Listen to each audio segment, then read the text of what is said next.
if Daryl has a character. Do you have a character, Daryl?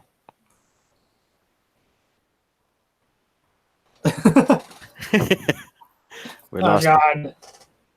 God, Daryl, are you still there? Oh shit! I got a message on Discord. Dragonborn down. Dragonborn down.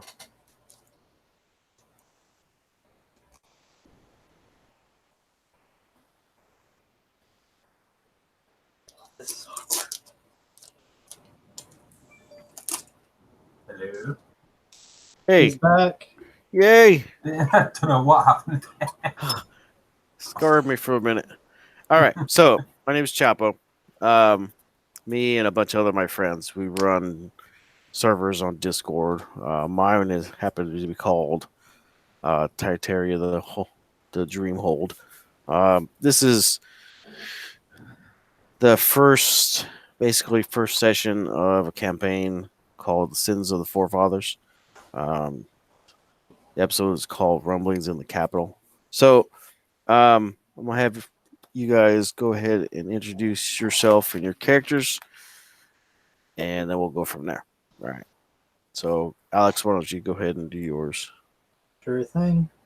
I'm Alexon. I'll be playing. I'm a human male, and I'll be playing Leandor, who is also a human male. He's a silver draconic bloodline sorcerer who's relatively small, has just reached adulthood at the age of 18, and he's ready to explore the world and do some good in it. All right. Daryl, what you got, buddy?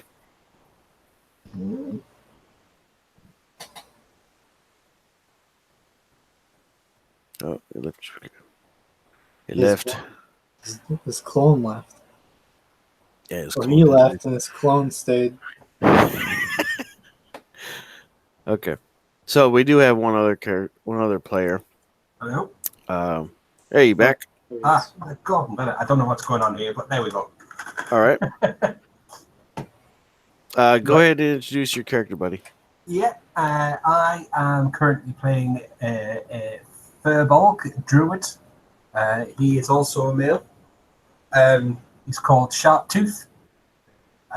He's pretty out of his depth in cities. It's his first time in one, so it'll be interesting to see what happens. All right. We also have one other player, which could not be here at the moment since it is technically Easter. She'll be back in the next episode, and we'll jump off from there. So, you two, so Sharptooth, you know that in the center of the city, there's a huge park.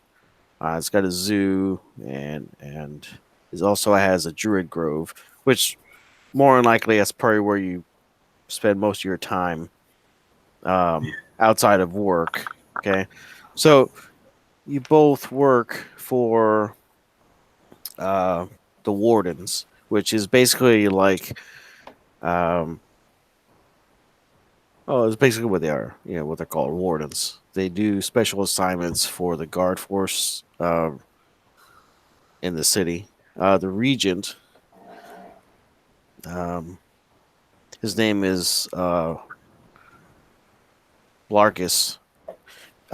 He recently called you guys to his office, and so you guys are on your way there. You guys just kind of meet up around town where you guys normally meet up before you head out, and you get to the building. So the building is this old stone structure. It's probably been around for close to 200 years. It's got old stonework. The stone on the outside has been weathered. It's got crenellations on top. You know, it's made for surviving an attack. It's got arrow slits, you know, and stuff like that. It looks kind of really archaic, but overall, it has stood the stand of time. So as you guys walk in, you know you guys have been here a lot of times, coming here to get special assignments for the region or from your boss, which is another character we'll get into later. But anyways, Region himself is the one that's actually in charge of the wardens. He governs them, and he, whenever he seems fit to grab any one of you that he wants, sends you out on special assignments. So as you walk in, of course, there's a clerk at this desk, and when you walk in, he nods to you both, and he says, "Regent's waiting for you. Go ahead up." So you climb the 3 flights of stairs to get up to the very top floor where the regent's office is.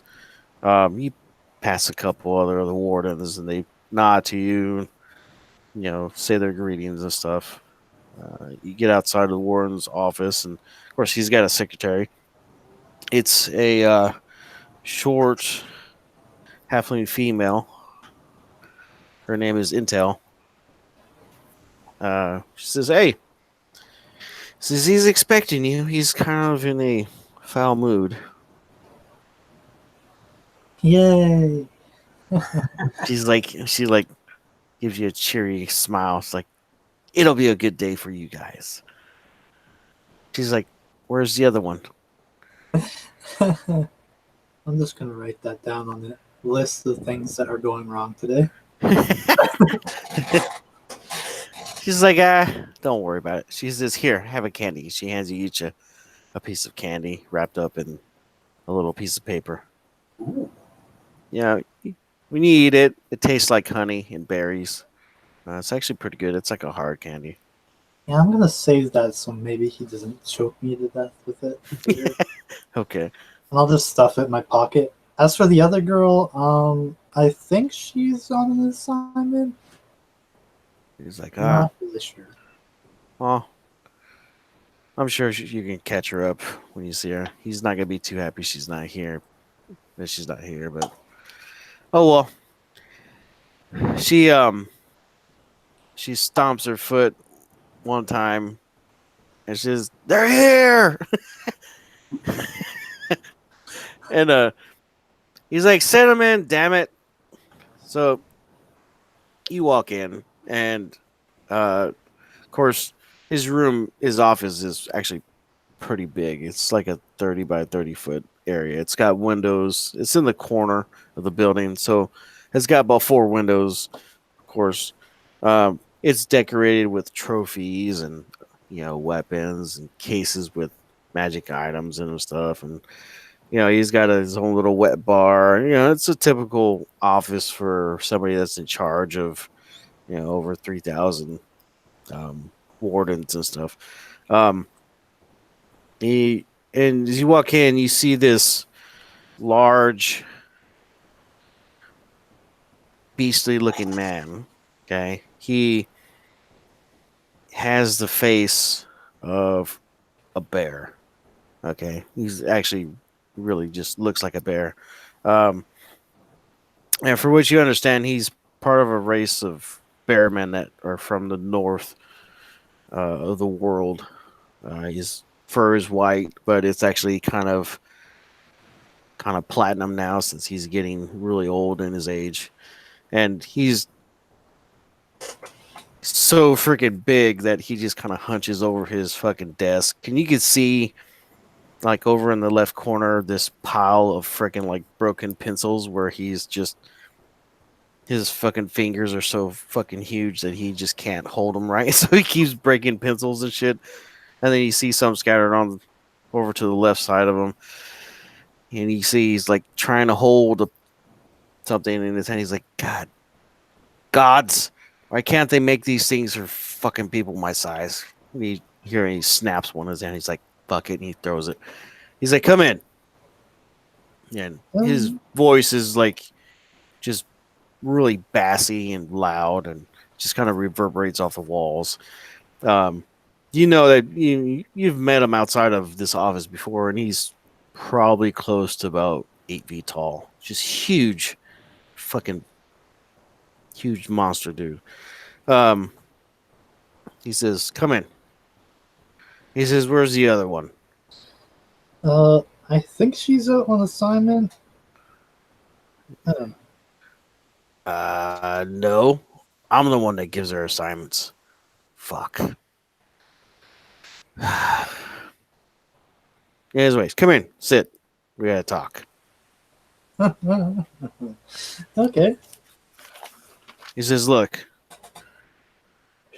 He leans his arm over the desk, and it almost like kind of reaches out towards you. It's like a fucking about 3 feet away from you, because his arm is so long. He's like, "Look, so we're having issues.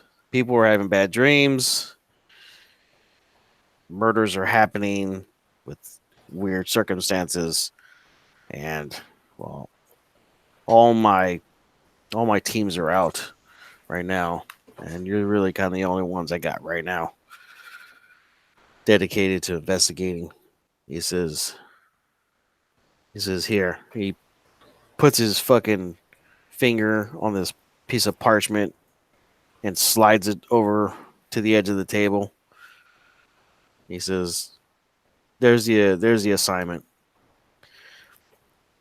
And he looks at you both and he says, "Look, this is gruesome."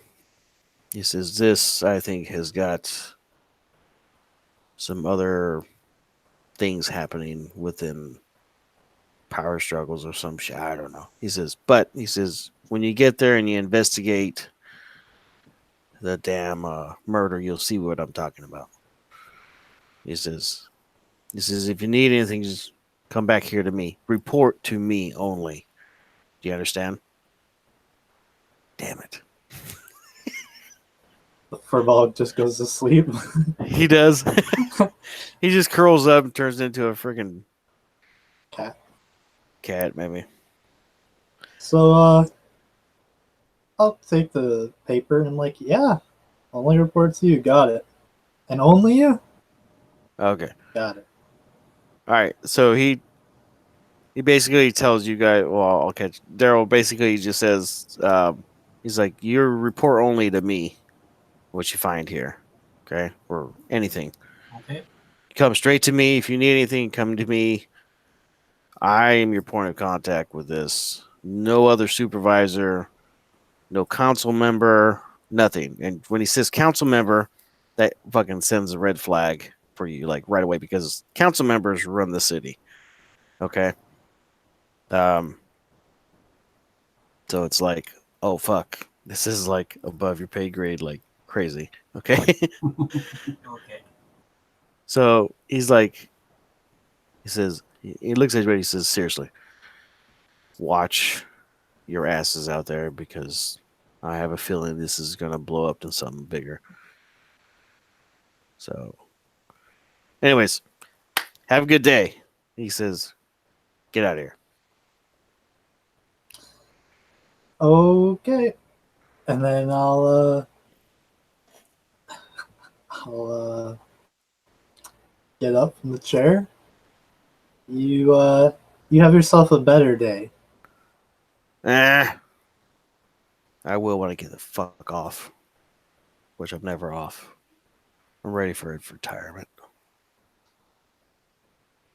Okay, see you He later. starts. He just starts talking to himself. He stands up then, and like his head is like almost touching the fucking ceiling. And he like walks over to this fucking his wet bar. And you see, like, instead of having like normal size fucking like bottles of like booze, he just has like small casks that he just pops open with a claw and just starts chugging fucking shit. He's like, "Yeah, go. I can't." Yeah. He's like talking to himself and shit. So you head out, and Intel's sees you come out, and she's kind of like looking up at you and like gives you 2 thumbs up. "How is he?" Well, he's about to be really drunk. "Oh, yeah, he can drink fucking 5 of those things. He'll be good. He might be slurring a little bit. Maybe hibernate." And I stand by what I said. He'll be fine. Yeah. He says, "Oh, we dropped him again."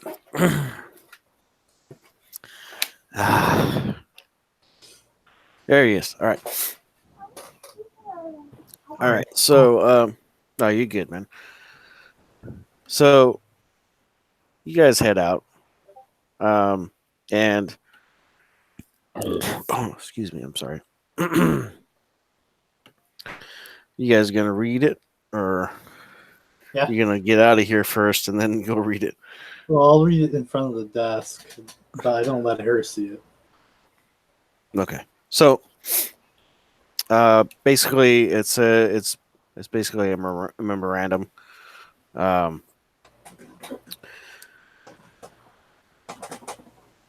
It says, murder to be investigated on Peachtree Street in the Eastern City. The original report was done by the city guard, and it was passed on to the wardens because of the circumstances. And in the description, it says, female tiefling found eviscerated, ritualistic looking, cutting. Also was pinned to the floor with stakes.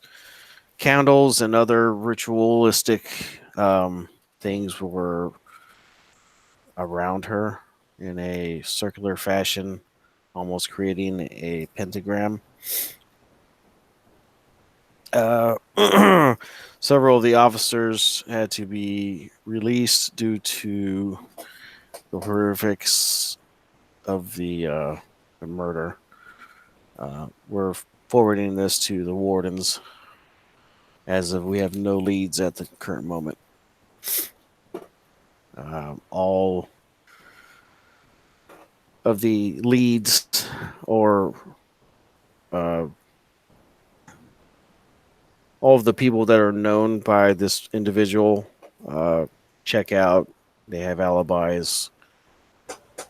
The only thing that pops up is that she is a professor at the University of Religion. Ooh. Nothing like a cold case of occultism. Yep. So that's all it says as far as like leads. So you guys want to head over to the address, or what do you guys want to do first? Well, might as well check the scene of the crime first just to see what we're looking at. You know? Yep, definitely. All right. Are So you gonna walk there? Well, I'm used to walking. well, What do you suggest? well, they have palanquins. They also have they have like a taxi service kind of sort of. Well, Or you I'm can gonna reach into my bag of holding and pull out my broom of flying. Just saying. all right. I might, if you transform into something relatively light, I can just hold you and we can fly there. Yeah. Okay. Not worry about traffic or anything. Yeah, I will beast morph into a wild shape into a mouse. Holy crap. All right. So, as wardens, you do get a badge, so you can put that down on your character sheets. I'll design one and I'll put a picture out within a few days or so. You also are allowed to take a communication pin. Okay. Most of the time it's a set of like 5, and within the 5 you can communicate to each other, kind of like if you're talking telepathically, kind of sort of, so you don't have to make any noise. But since you guys have been sanctioned as a team, you guys would have already had them. And your pin just all it is just like a medallion size thing, like maybe about the size of a it's a coin or something like that, like basically about an inch and a half wide, circular, and it's got the crest of the wardens on it. And then it'll have like a number on it, to signify the grouping. So you two and Sandy's character will actually have one, and if anybody else joins their own, they'll have one too. But that's just like you can communicate to each other, and if you're within about 30 feet, you can kind of get a direction sense. Okay. Okay. Other than that, that's really all it does. It's just more for communicating and finding each other. And then you get the warden handbook, which I don't know if you guys really want to carry it around or not. You can. We just Why not? regulations and procedures, kind of bullshit. It's not big. It's like a little tiny one, probably about the size of like a pocket Bible. Just in case you're wondering what about a regulation, you can pop it up right then and there. In case anybody official asks, everything's got to be official. So, I'm pretty new. I'll carry it on me. all right, yeah. So, with you just got into the wardens. Probably maybe about 2 months ago. You've done 1 or 2 cases as a group, so you have a little bit of history. All right. I just figured I'd start you guys off like that so you guys kind of know each other instead of having to go through all the, hey, we're brand new and we don't know each other kind of shit. All right. So you guys know you guys know each other are pretty much already. So, all right. So you fly off. Go to the address. Yeah. All right. So from where you're at, you have to go in a southwesterly kind of direction. And so you fly on your broom. You don't have any issues. There is some air traffic, stuff like that. But you know that certain heights are only for like official use, and other stuff is for like civilian use, stuff like that. They're regulated pretty good. They do have lanes of travel which kind of follow the same lanes as like the roads and stuff to kind of try to keep it organized somewhat, so people are not just flying around crashing into each other. Especially with official lane. yeah. But you guys can just kind of fly wherever the hell you want because you're a warden. So it takes you about 5 minutes to fly there. And you come up on it. It's an older home. It's kind of like,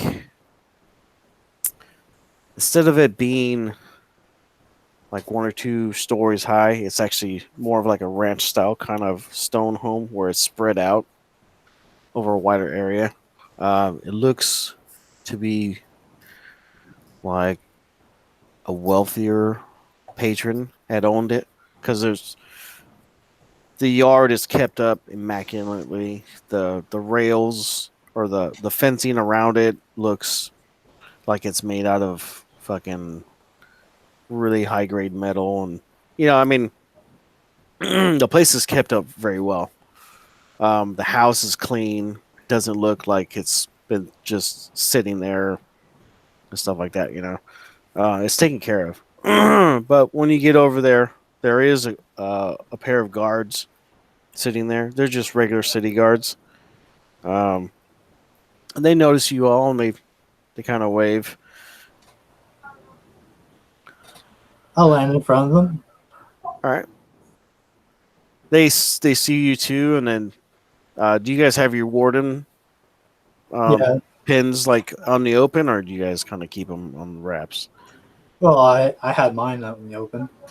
All right. They see your order. They kind of nod and say, "Warden."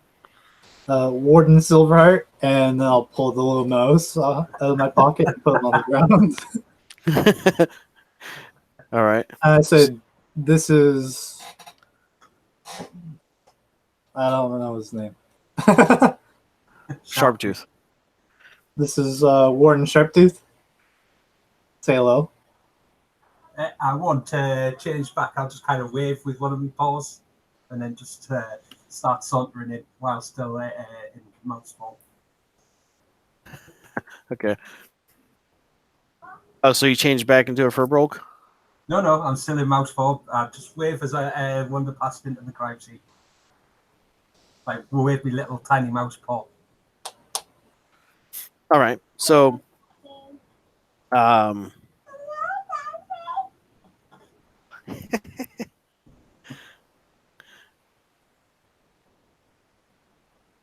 yeah. So, they're just like, do you need our assistance or anything? That says the home is open. We were posted here. Well, obviously, it's a very nice home. They wanted to make sure it wasn't broken into. But nobody has been inside since the investigators left. So it's As far as still I a know. crime scene. Yeah, I mean, you can see like it's been roped off, and when you were flying towards, you saw one of the guards actually came back from around the other side of the house and met up with the other one. So they're regularly like walking around, basically. These two seem to know what the hell they're doing. They're not just kind of like rent-a-cops or whatnot.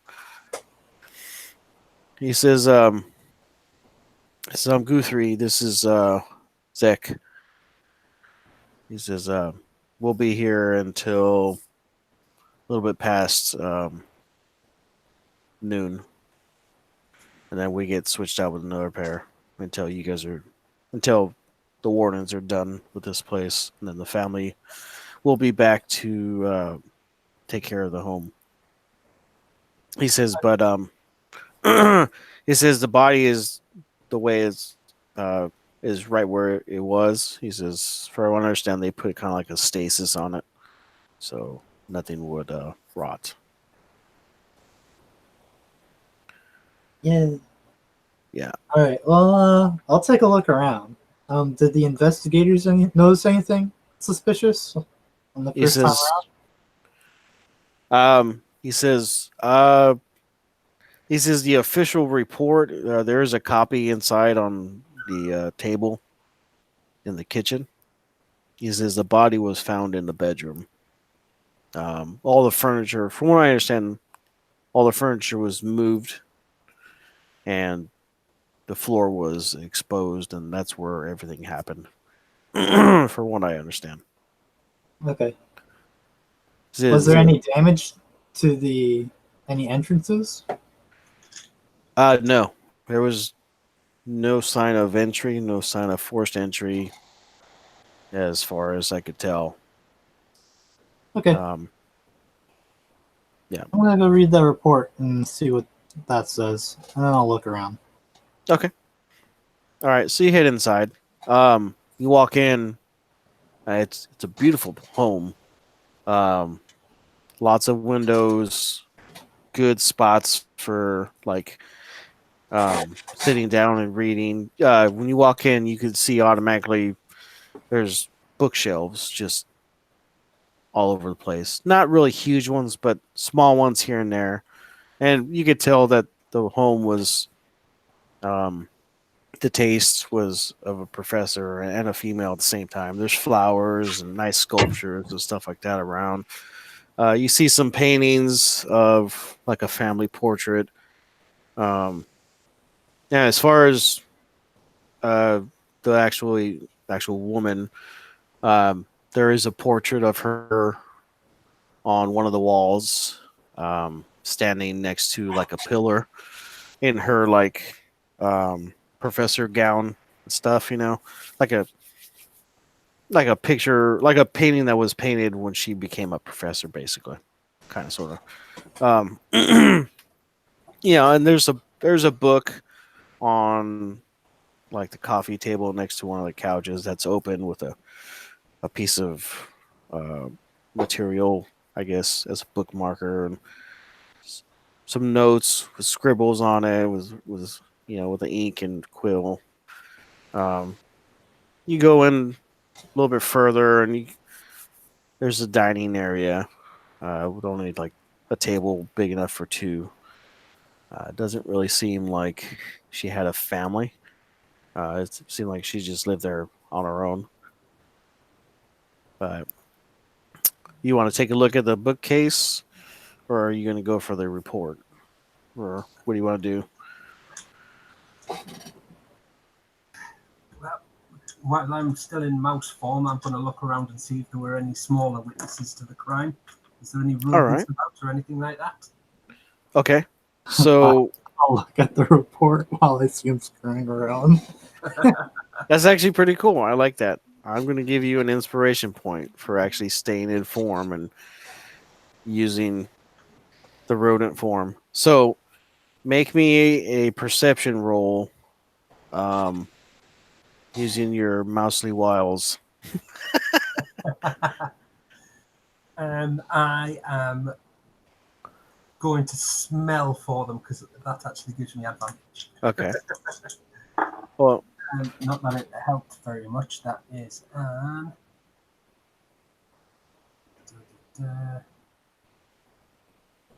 you can use investigation or perception, either one, if you have either. it was perception 11, and that was with advantage. Okay. Do you have nature? Yes. Okay. How? No, that won't work. All right. So within 11, you start scurrying around underneath the couch and stuff like that. You find a couple spiders underneath the couch, and you start looking around. But what you do see under the couch is you see that she doesn't clean very much. There's dust. There's dust underneath, but in all actuality, from what you see from the house, there's dust all over the place. Like she's not really here a lot. Being a professor, she's probably at the university all the time too. But you do see these marks. They're kind of like a slanted mark going in like a stair step kind of thing, but it's moving on a straight line. Right. If you want to roll nature for me, maybe you can kind of get an idea. No, that was 19. All right. So you can definitely tell that these are the marks that a serpent makes when it moves, as they kind of go back and forth. Parts of their body touch, and so the lines, you know automatically, like, okay, whatever it was a snake moved past here, you know. And once it got past the bottom of the couch, the marks stop. Because of course she walks around the regular parts of the home, so there's not really dust in those parts. But underneath the couch, that's what you find. Yeah. Okay. So you look around some more underneath some of the shelves and stuff like that. You do find another mouse. He's chewing on a nut. He kind of hisses at you and is like, "This is my nut. Get the fuck back, or I'll bite you." But you can speak to him if you want. Yeah. I am going to, now that I've found him, I'm going to use the a speech of beast and leaf, and I'm going to communicate with him. I'm going to ask him if he has any suggestions on where the best places to look at, because I can't hold a full-on conversation using that. I can only communicate with him through like basic ideas. So if he knows anything about the murder, well, you know what, bollocks to this. I am going to turn back into my furbolg form, and using my staff, I'm going to cast Speak with Animals. Let's make things easy for ourselves. Okay. And You are like, you did get like out from underneath the case, yeah, right? I'll Okay. crawl. I'm not Just want to gonna make sure myself. because you growing into that, that's going to be fun. All right. So you come back out and you grow back to your normal size. And you cast your spell. It works. So go ahead and ask your. Yeah, I'm going to say, hello, friend, don't worry. I don't want you nuts. That's absolutely fine. There might actually be more food in it for you. Did you actually see what happened here? He says, he looks up at you and you're like, his eyes get like huge because you just turned into something that was 1,000 times bigger than what he was. He says, well, yeah. He says, a snake came in and he's like still chewing on his nuts and shit. He said a snake came in. He says it just came through the wall over there. And he like points his nose over to like this spot behind the couch. And he says, the tall one, she doesn't really like me, but she leaves food all over the place when she comes home at nights. He says she was there flipping through that chewy stuff, which he means a book. And he says it's real bland, doesn't taste like anything. Tastes like wood though, which is weird.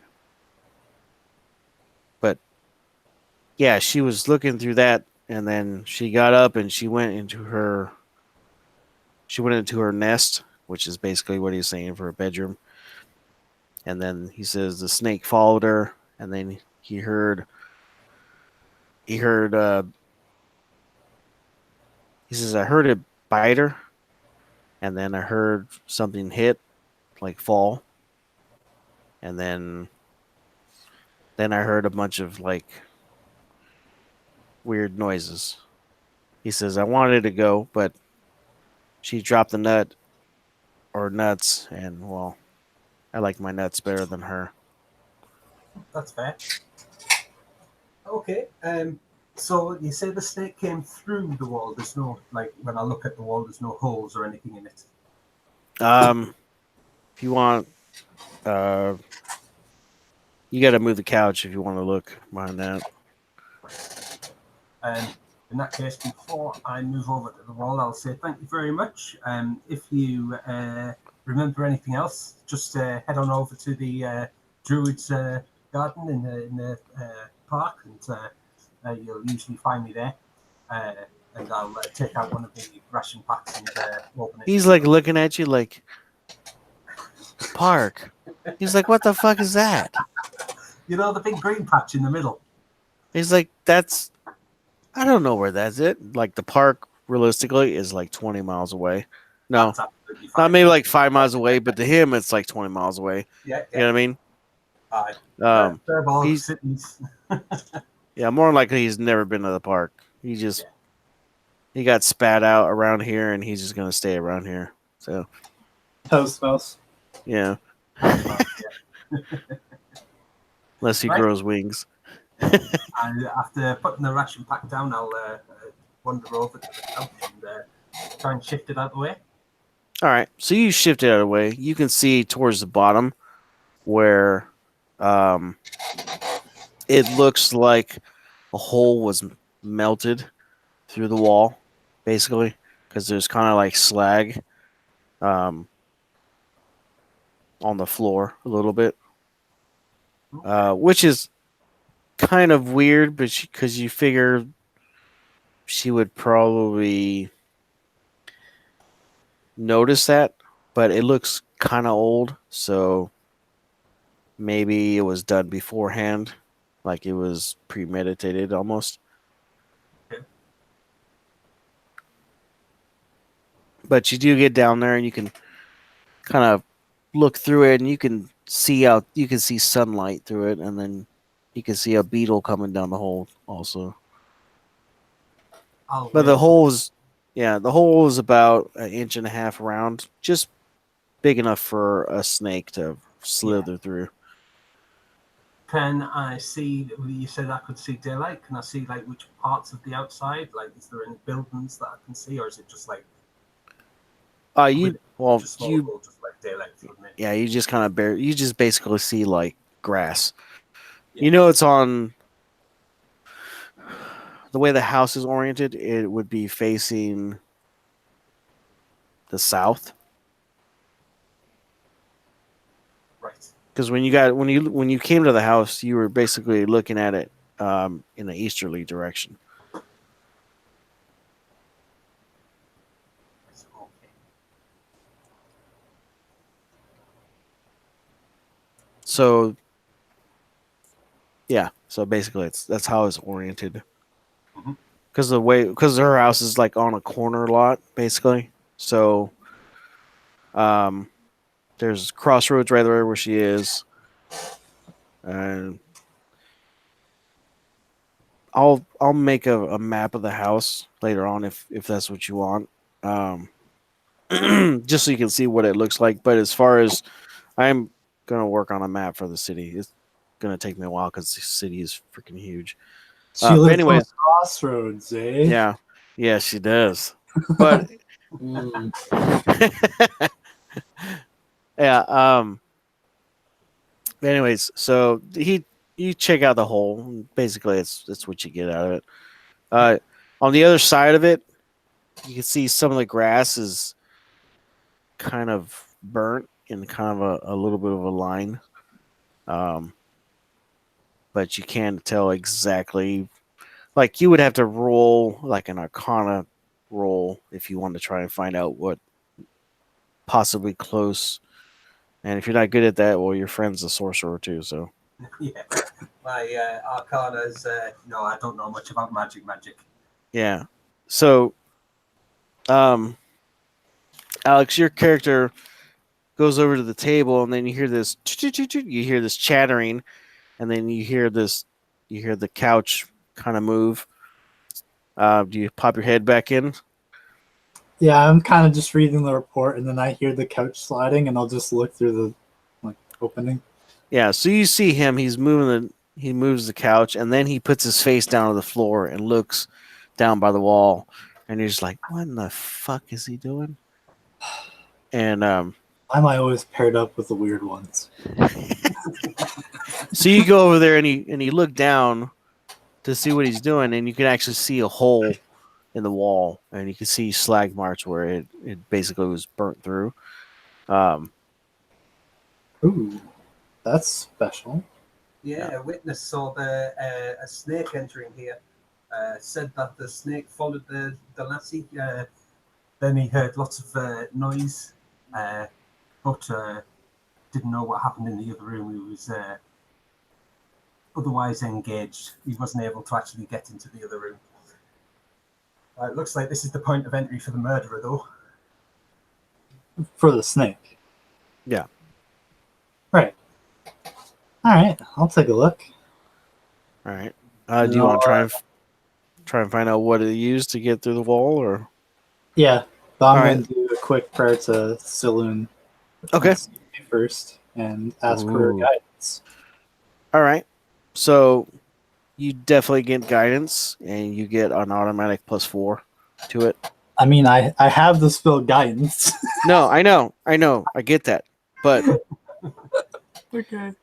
like when you cast guidance, you feel like an extra boost to it, like almost like Saloon is just like, boom, here, max, all like right off the bat. Okay.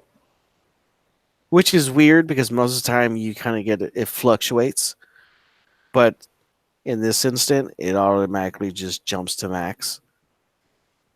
Someone's interested. All right, Yeah. I'll take a roll. All right. 17. All right. So you're pretty sure something like Scorching Ray or something of really close make is what was used. But it had to be maintained for a while to be able to melt through and go through and not shoot out and hit another piece of furniture out in the thing. So somebody with a pretty good level of control of magic had to have done this, or it was a spell that was crafted for specifically that use. So we have potentially a very repetitious task of casting Scorching Ray or a new custom spell that we need to be on the lookout for. And Laser beam. No. You're and good. and potentially someone who can shapeshift. It seems that way. That the shapeshifting's not a hard thing to pick up, really. So it doesn't narrow it down too much. I mean, it's more. Well, I think we should go and see the body itself, but it's more this method of entry that's got me intrigued. I don't think there'll be many people that'll be able to do that. Well, just the point of entry is reduces our amount of suspects. Yeah. Because now we lower it down to druids or high level casters of the arcane variety. Yep. So I think anything special in the report, or is it Okay. So the report is basically what the guard told you, just in a lengthy amount of writing.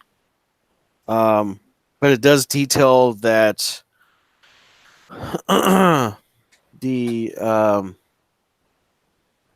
manner in which it was done was to create the most pain over a period of time, as if they were wanting more pain and suffering to happen to, I guess, help the ritual. When you look at the runes and stuff like that, it's nothing that you can recognize right off the bat. You do want to recognize one rune, which in Elvish it is the rune for power. Okay, or in arcane language or whatever it is, it's a rune for power. All right, but the other runes are so different that they just kind of seem like not to go with that normal rune that's used for power or whatnot. And you can't recognize. I mean, what languages do you have? I have giant, primordial, sylvan, and draconic.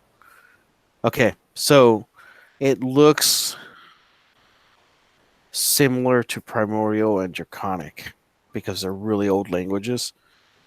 But even looks it's somewhat similar to the two. Okay, just not exactly like them, but some of the writing kind of coincides with it just a little bit, but you're not exactly sure. You can't tell exactly what it says. I'll look over to Sharptooth and I'll say, "Do you recognize these letters or runes?" I speak Common, Druidic, Elvish, Giant, and Sylvan, so I will probably shake my head at that stage. Well, I think it's time to see the room for ourselves. Mm-hmm. Yeah. All right. So there is a drawing of the scene on there. It was actually magically imprinted on there on a piece of paper of what everything that was listed. It actually has the report is probably about 20 pages long, where they read down all the runes, as far as what was in the ritual. So the pentagram, there's a black candle at each one of the points, and a rune. One of those runes is on that point. The power rune is on the it's a 5-point star. On the bottom right point is where the power rune is, and then you got the other ones. Her extremities, her hands and her feet were staked into the floor on each one of the points, and there's other scrawlings on the inside of the actual circle itself in the same kind of script. Can I ask for guidance and roll religion? Yeah. While he's doing that, I am going to cast Detect Magic on myself and have a look around, see if I can see anything magical that might have been overlooked. Mostly on the pentagram and stuff, see if it's emanating magic, as if it's activated something. Okay, your guidance maxes out again. Okay. Then I would have 16. All right. You feel like you might have heard of something before, but it slips your mind completely. You know it's bugging you because you know you kind of might have read something a long time ago, like it's like just a snippet of something, but it just eludes you. Now, as far as like magical stuff, the runes have just a very faint amount of energy still left in them, but nothing that's like um like like a like a ward or a trap or anything like that. It just feels like just the remnants, like the little crumbs of that magic was used Like at an that afterglow. point. Yeah, just like a trail, basically. Is there enough of it left to determine what kind of magic it was? You can tell. Roll me. Do you have Arcana? No, not well. I've got +1 in Arcana. That's as far as it goes. I'm not proficient. Okay, you could try to roll it, or you can maybe ask him to. But this is nothing like nature magic.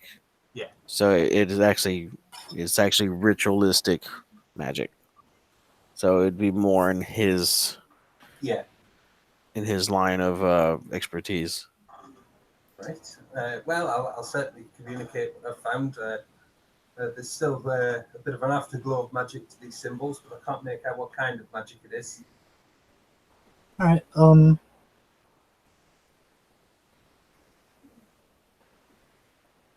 Would I know since I know I have an idea of what this is, would I know someone who has a better idea about what it might be?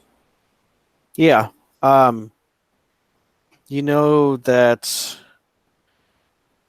So you find out within the notes that she is a professor of ancient history. Okay. Um, particularly the history of the city, where you can see where she's been researching and trying to find the origins of how the city was brought up, stuff like that. You can see on a wall she actually has like a like a timeline of certain events in the city's history of what has happened. So from that, looking at that, you could tell that the city is like maybe a few months away from being 300 years old. Okay. Um,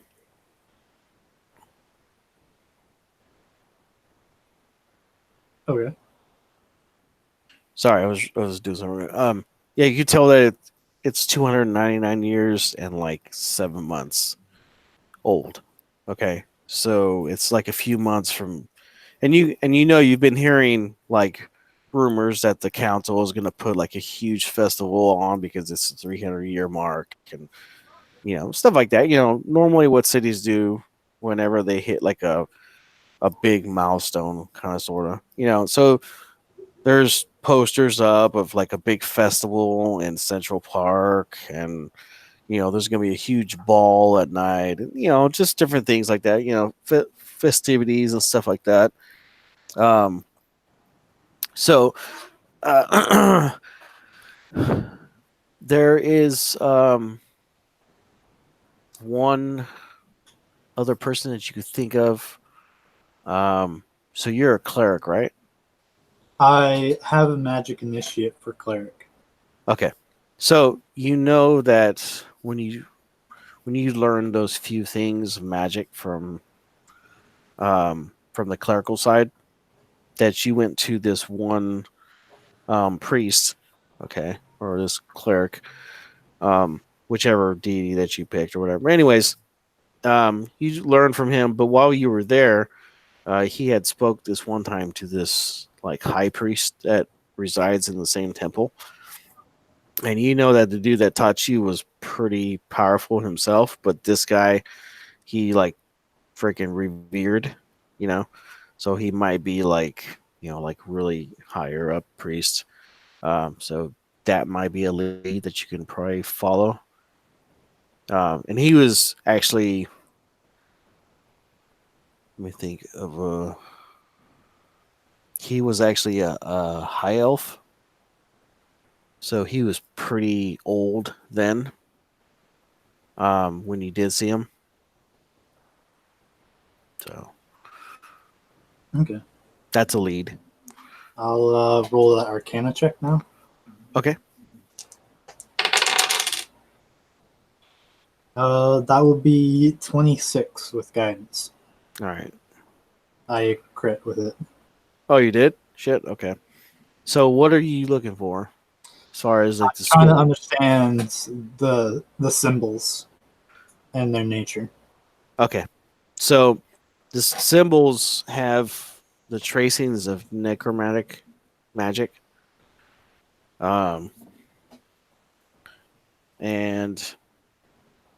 as you delve into more into it, you actually start getting flashes of something in your head. You see a black dot with a purple border flash in your head like quickly, and then it disappears, almost like it was not there. And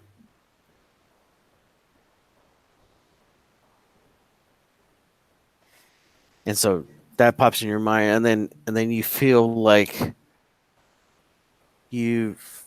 a divine kind of warmth when you do that, because you crit, and because your guidance is being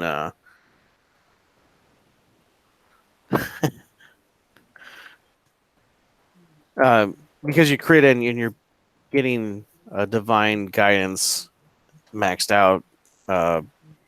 You're basically fucking being helped along.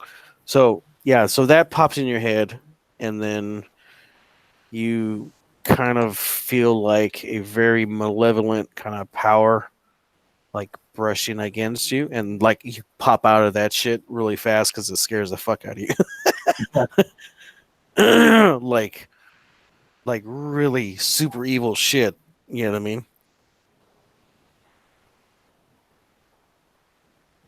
So I'll probably start sweating a bit because I'm still pretty inexperienced. Yeah, this is way huge past your power grade. I'm gonna step back and say, well, whatever it is, it's evil. That's for sure. Mm-hmm. And although I'm usually pretty relaxed, I'm actually like super tense and Mm-hmm. focused now. Yeah, So we should probably take this to someone who knows a bit more. yeah. So, make me a perception roll, both of you. I'm not good at perception. You better roll good.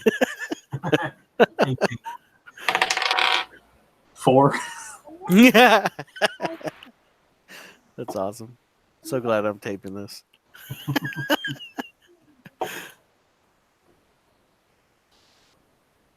So I hope he rolls good. Yeah, right. Got an 18, sorry. Oh, you're good. Yeah. What is your character's name, Alex? Leandor. I'm putting it in chat for Daryl. And then we have Sharp Tooth. Sharp Tooth or Sharp Teeth? Sharp tooth. All right, just make sure. Oh, excuse me. Leamdor. My bad. Yeah. So Sharptooth, when you walk in the room, or when he does that check and stuff like that, and you see him, he casts like a guidance kind of thing, and he pops out of it and he starts sweating. Your hackles start to rise. Yeah. And you could feel like something wrong with the area. Now, before it was kind of masked, but now that you guys have started investigating some more, you could feel like your fucking animal senses are just like, what the fuck is going on? You know what I mean? Like you're tripping a little bit. And what'd you roll for perception, Daryl? 18.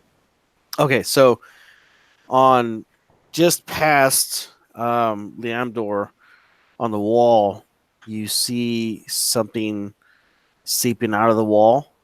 Okay, and it looks like dark, like shadowy material. And before you know it, this fucking shade pops out of the wall, and it's like looming over fucking Leamdor. Roll initiative.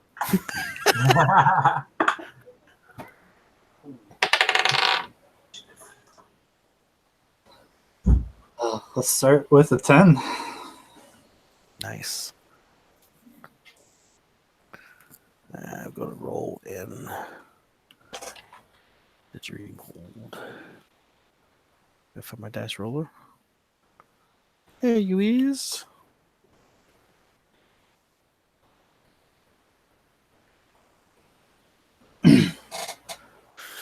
All right, it starts with an 11. Fuck. What'd you get, Daryl?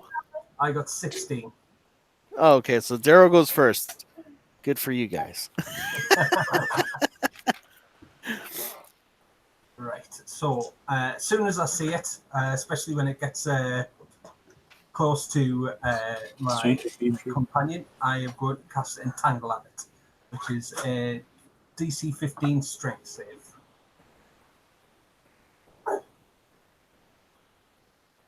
Okay, let me pull. I'm pulling up the thing right now because I gotta find it because I do not have the books anymore. Give me a second. Let me pull it up.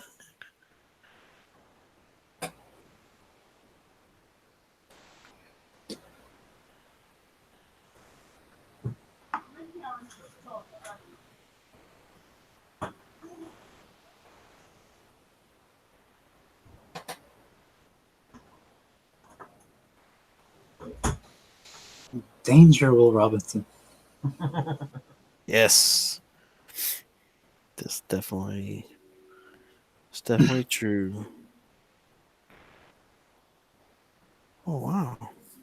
What a shitty time to be a cold specialist. Not at all, buddy. Not at all. I only have one offensive spell that I can use. That's great. This is pretty cool. That's pretty good, Alex. That's what I get for trying to try something new. No, well, you're good. I won't kill you. You're not gonna die. Yeah.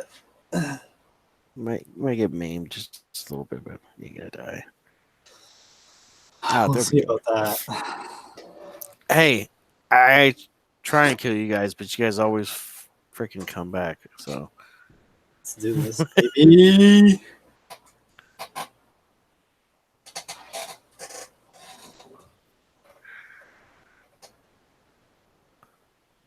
So, all right, it's Daryl. You try and cast Entangled on it, right? Yeah. Okay, so go ahead and roll It's, your yeah, it's or is it a save? yeah, it's a save. Strength 15. Okay, so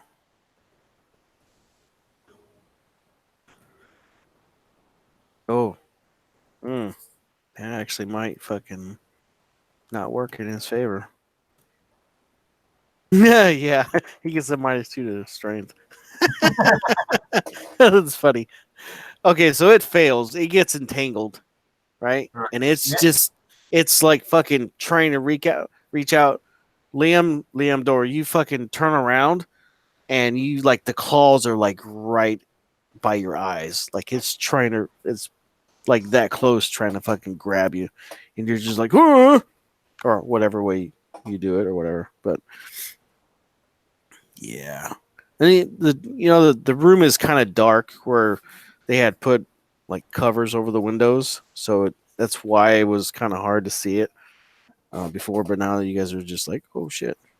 All right, so it's turn. Its Let's class has been see, restrained now. is being restrained, It can make so and throw on each it is going to breathe on you guys. So make me a con save. The DC is 12. I got a 5. Wow, the dice are really against me this time. 7? 7. That I rolled sounds a great. That sounds great, Alex. Or sorry, 8. Oh, man. Why are you guys trying to kill yourselves? We just started this goddamn thing. You don't want It's to throw all right. shade at us.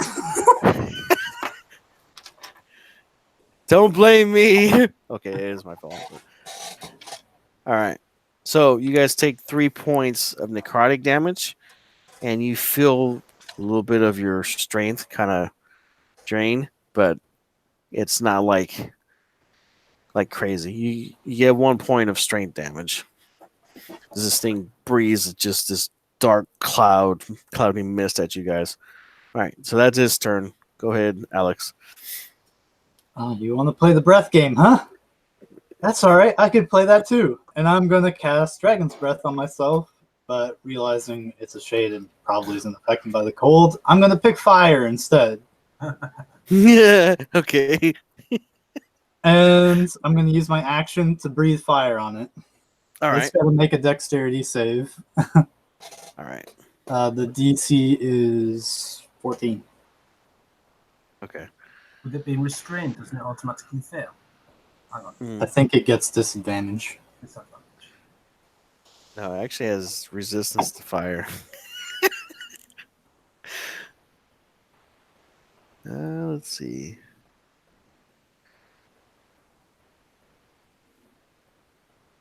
Well, I think it has resistance to most elemental types, anyways. Yeah, it does. All right, so it rolled a 16. So it takes half and half of 12, so it takes 3 damage. All right, so it takes 3 damage. All right, so you breathe fire on this thing, and it kind of like its mouth open and like kind of like a silent kind of scream, as if like its voice is on a different plane. And when its mouth open, it kind of looks like it's like there's parts of like it's not like a full open mouth. It's just kind of like it's forcing open a hole in its material or whatever the fuck, and the inside of it's red. And its eyes are red also. All right, so top of the round with. Well, is it adjacent to me? It's it's right in front of you because it was right behind you, and he cast Entangle on it, and it stopped it from actually reaching you.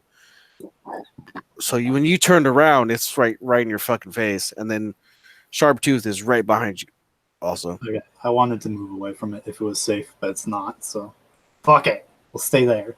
Mm-hmm.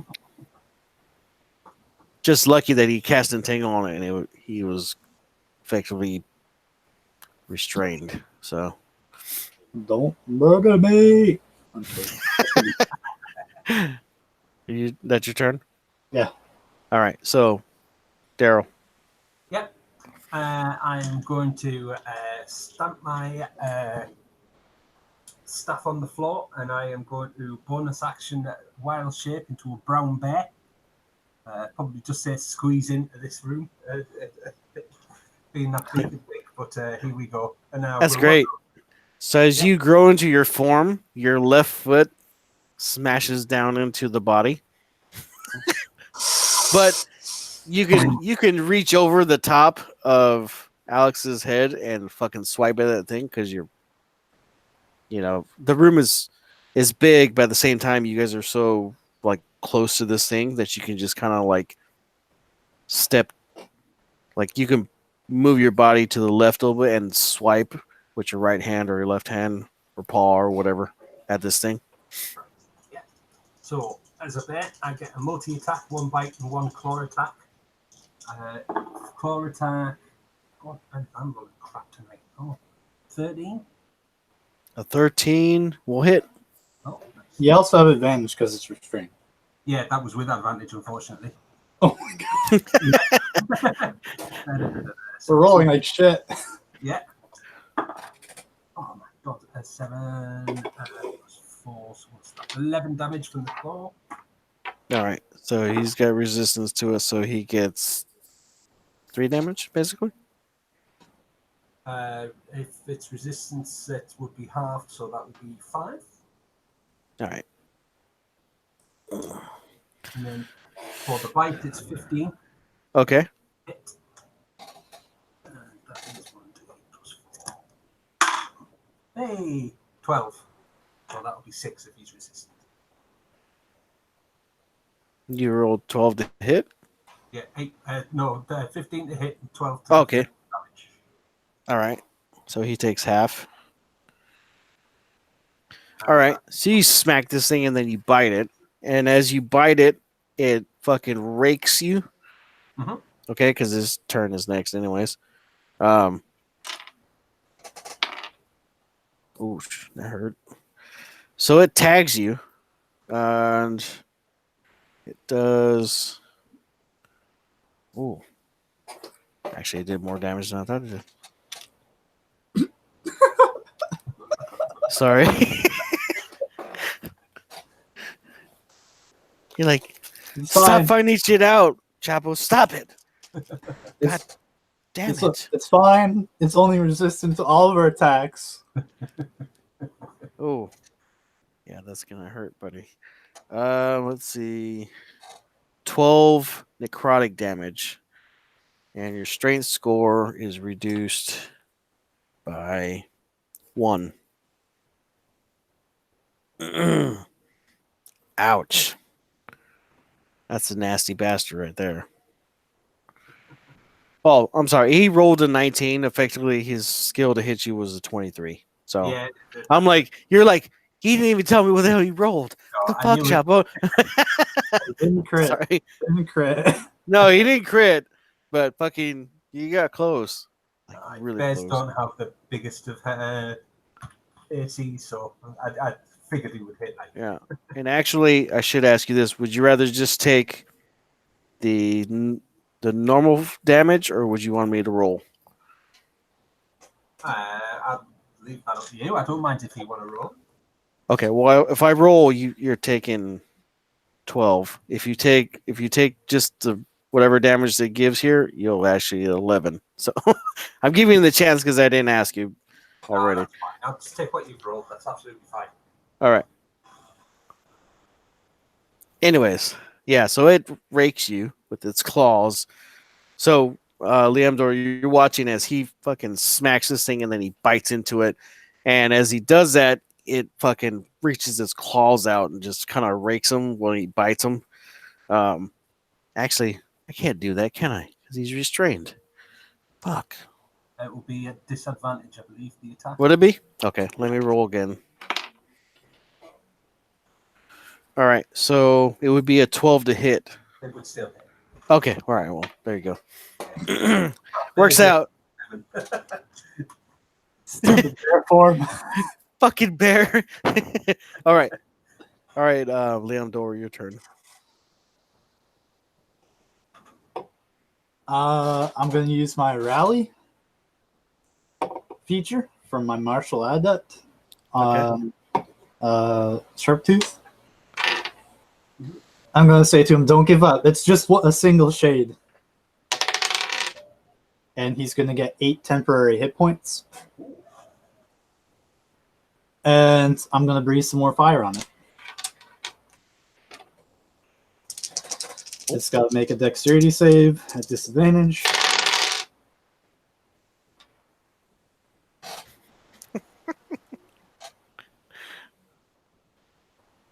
All right, so what'd you hit?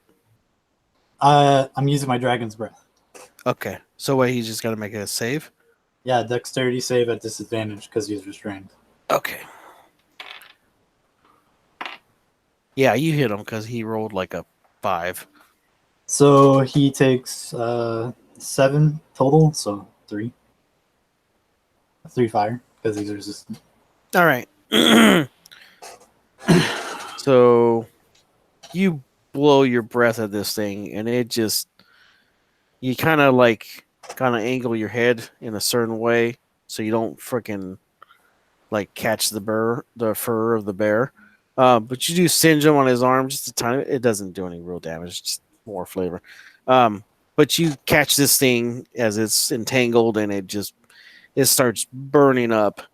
And it finally does like let this like kind of like far off distant scream as it just kind of roils in the flames, and it just dissipates. And then you have a little pile of ash where the vines that entangled it. Joe. So I'll kind of like look around and then kind of take a more casual stance, and I'll say that was easier than I thought. Yeah. The bear will just like grunt and sniff around a bit to see if he can detect anything might be threatening. See if there's any others.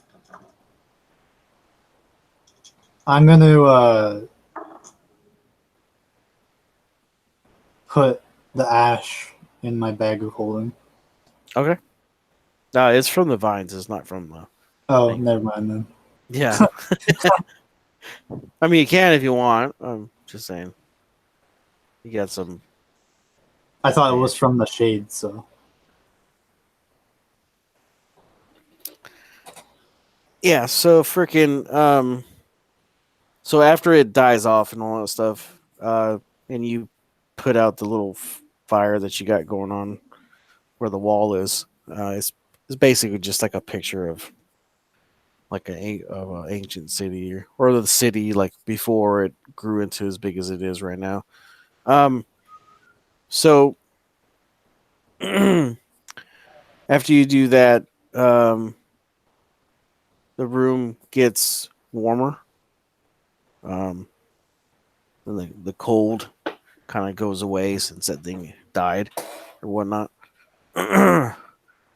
Did the runes kind of lose their magic after that? They drain a little bit more, but you can still kind of feel the little dregs of them still there. But you don't feel like the malevolence there as much anymore. I guess what you could say. So I'm going to look to Sharptooth and say, I think we should go visit a priest I know. He should know more about this kind of stuff than we do. I will revert back into my furball form at that stage, and I'll nod. Just one last thing I want to check out first. Is there a desk or anything in this room where she might have done work while she was at home?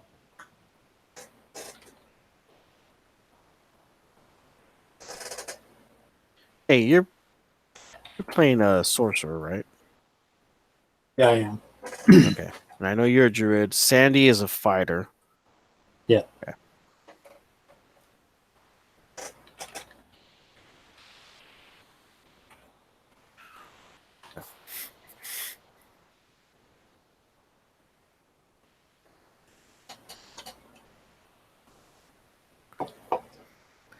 So, yeah. So do you want to look around the house anymore, or are you just good with what you got so far? Is there a desk in the room or anywhere that she might have done work while she was at home? She definitely does have a den that you guys haven't been into yet. Can I have, before I go into the den, can I have a quick glance at the timeline you said was on the wall? Does it look like anything's been smudged out? No, it looks like it's immaculate. It's actually got glass put over it. Right. Um, so yeah, Right. Okay. I mean, there's not even smudges on the glass. Like Yeah. out of all the shit, it looks like she keeps that in good care. But that's also probably because she studies, the history and shit of everything. But it doesn't look like it's been tampered with in any way. Nothing's been like. No, that not that you can tell. No. Yeah. Okay. So yeah, I want to quickly run into the den then, and I want to see what the latest thing that she was working on is. If it's a notebook or anything, I'll happily just swipe it and take it with us for now. Sheets of paper, recent, basically any of the most recent work she had.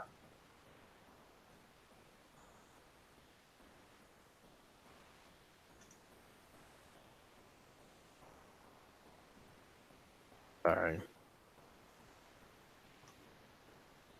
And again, Daryl, I'm sorry. No, it's all right. I just want to dash into a den and I want to look for either a notes or scrolls or anything that looks like the thing she was currently working on, her latest work. Okay, so when you get in the room, of course, she's got piles of old books all over the place. Okay, um, and you see that she's got a thick stack of notes. So that the last notes that she was working on, was talking about like the original city. Okay, and you see that she's trying to figure out what the original city was named.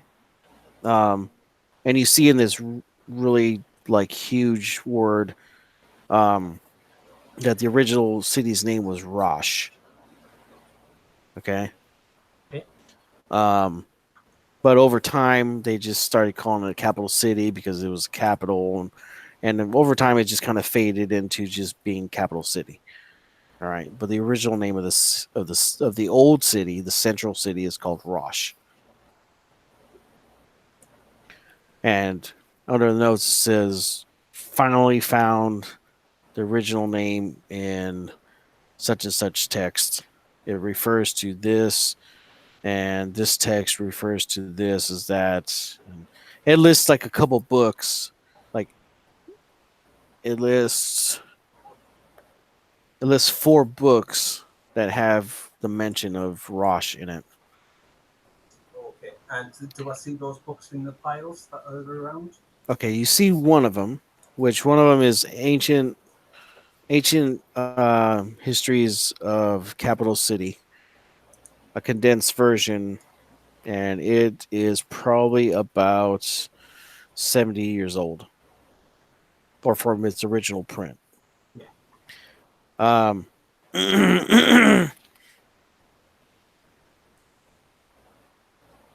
So I will grab that book and I will grab all of her notes, basically stuff them in my pack so that I can study them in more depth later to see if there's any clues in them. Yeah.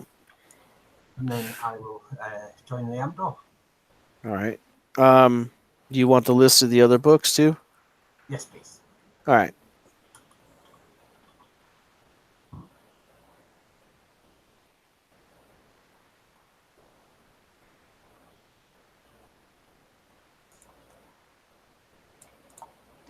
The next one is called Leviticus Compendium of Histories.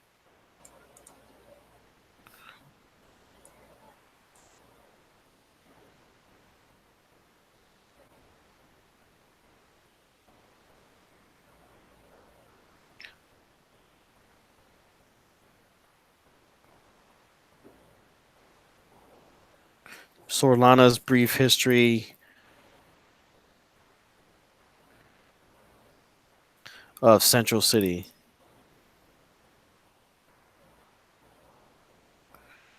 And then it has a note next to it. Check with Sorlana. She's still alive. And it actually has an address in there. for somewhere in the eastern city. This is 4521 Bristol Avenue, East City.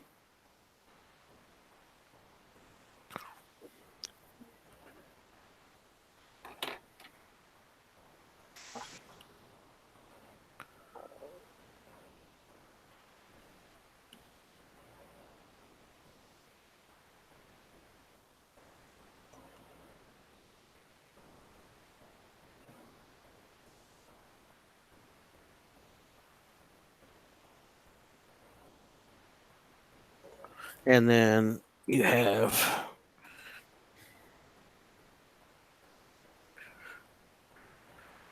a guide to archmages.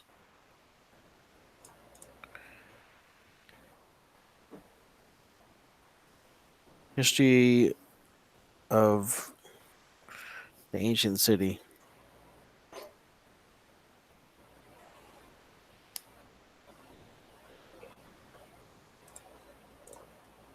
After a minute, I was like just looking around. I'm gonna just finally come to the resolution, like, wait, where the fuck are the guards? And I'll just like look down the stairs and see if they're like even paying attention. You see one of them on the ground outside.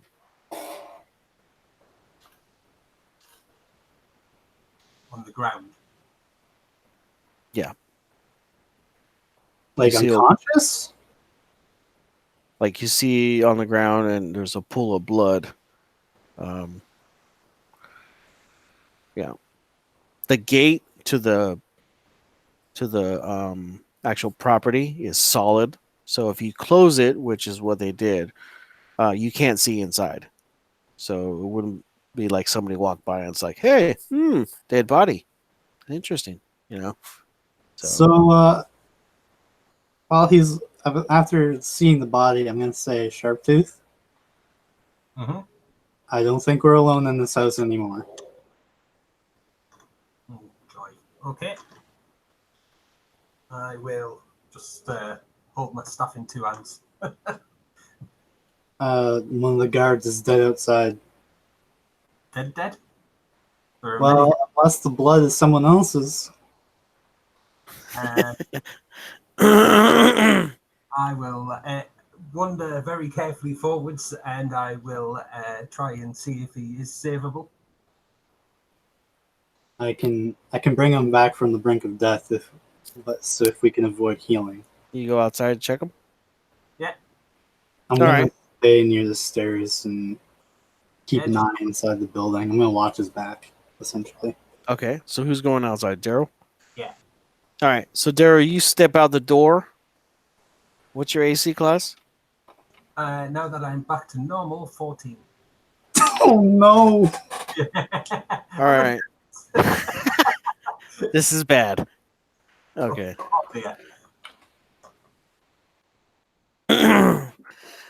So this guard, he fucking crit your ass, dude. God damn it. So you get whacked in the chest by a mace. Okay. Luckily it's a light mace, so it doesn't do like a crazy amount of damage. But he blasts the air out of your chest. Okay. You take 13 points of damage. Which he hits you like just right on the solar plexus and just blasted your breath out. You're like, All right. So Alex, you're watching. He walks right through the doorway and just swap. They fucking just clock his ass right in the center of the chest. And he kind of doubles over just a little bit, and you can hear him. He's trying to breathe. And you see the dude standing over him, and he's raising his fucking mace to fucking come back down on him again. Fuck, another initiative. It's just to keep the same one. I'll just roll for him. Oh yeah. All right, he goes last, which is great. So this is the other guard, right? Yeah. This is the guard that you originally talked to. The other guard was the one that didn't really talk. Okay. I think the guard's name was Zach, no, Zek is the one that's dead. the one that's the other one I think his name was like Brack or some shit. I don't know, we'll just call him Brackle right now. So Heckle. Brackle is the one that's attacking you guys. What the fuck, Heckle? Right. Well, I've just been smacked in the chest rather hard. Yeah. Thankfully, them temporary hit points took most of the well, all of it. All of them are gone, obviously, but it's as a result. I'm going to go for a Hail Mary though, and I'm going to try and cast Charm Person on him. So I realise that he's hostile at this stage, so he gets advantage, but he needs to do a Wisdom saving throw of 15.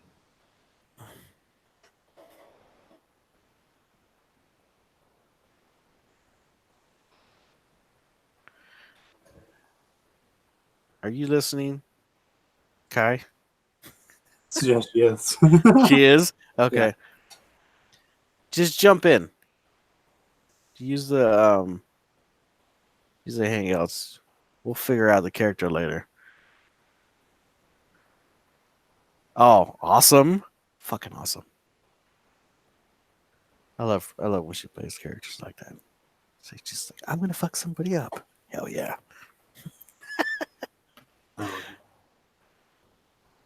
Okay. All right, so he's got a 3. And you had a 10. I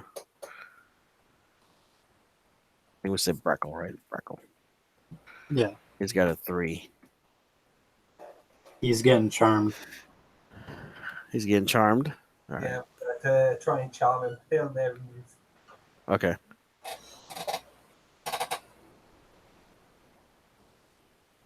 Well, that's a wisdom 15 saving throw. He gets advantage because he's hostile. So wisdom it is. He failed. He Very rolled a nice. 5, and I think he gets a +1 for his damn wisdom. Right, So he is charmed. Yep. So I'm going to say, whoa, put your weapon down. Let's talk about this. Let's see what's going on properly. Are you sure? Because he just blasted the shit out of you. I'd have been like, "It's on, motherfucker!" Yeah. Hey, Kate.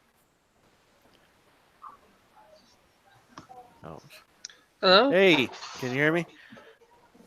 Yeah, one sec. Okay, you're good. Need to put headphones on so I can actually hear Okay, you better. that's fine. So, so yeah, you got him charmed. What do you want to do now? I want him to drop his bloody weapon. Okay, well, he's like, "Hey, buddy, sure."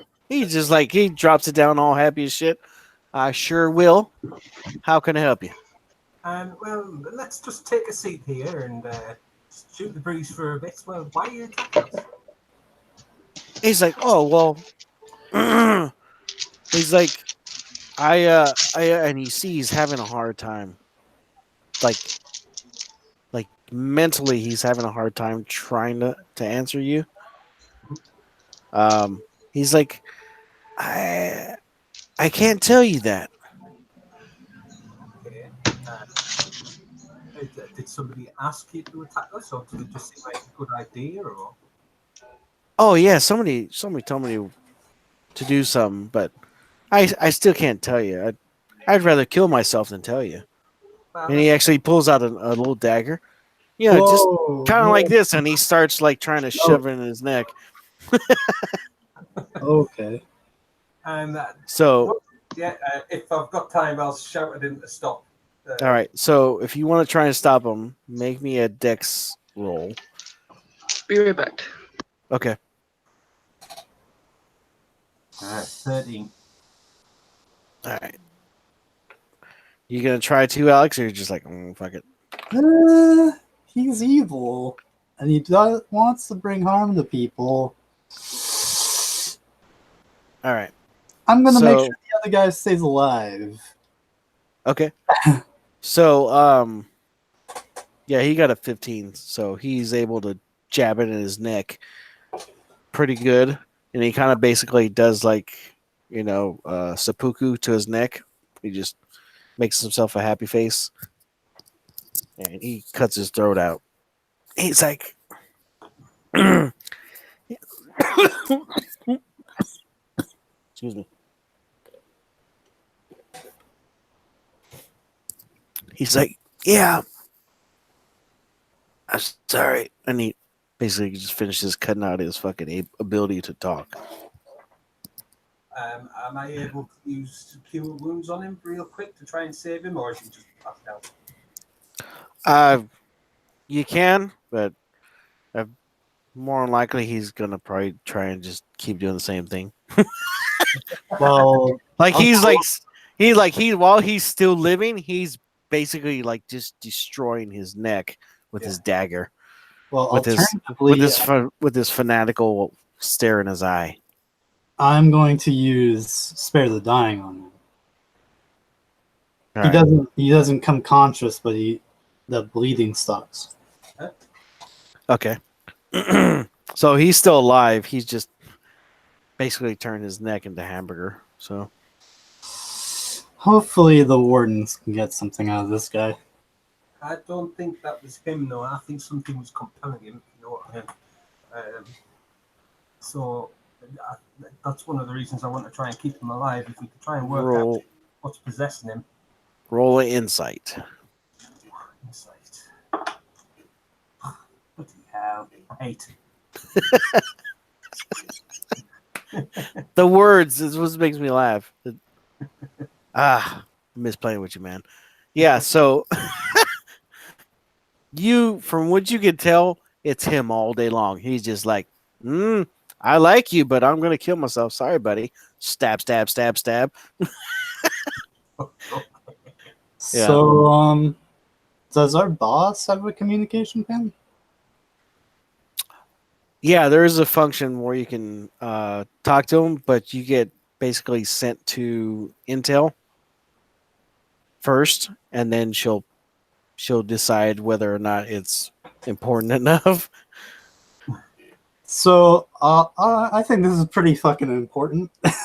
Okay. So I'm gonna just tap my pen. I'm gonna say, "Hey, Intel, we need some inquisitors over here to discern some truths, and we need replacement guards." Lots of them. She's like, hold on one second. She put you on hold. And you hear this like elevator music come on. Hate when it is.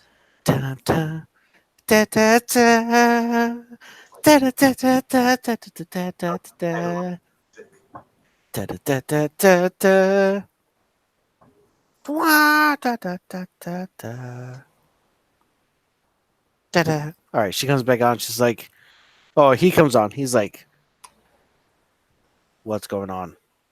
So we investigated the house, like you said. We found suspicious occult activities. There's some ruins upstairs that are still active, apparently drawing shades to it.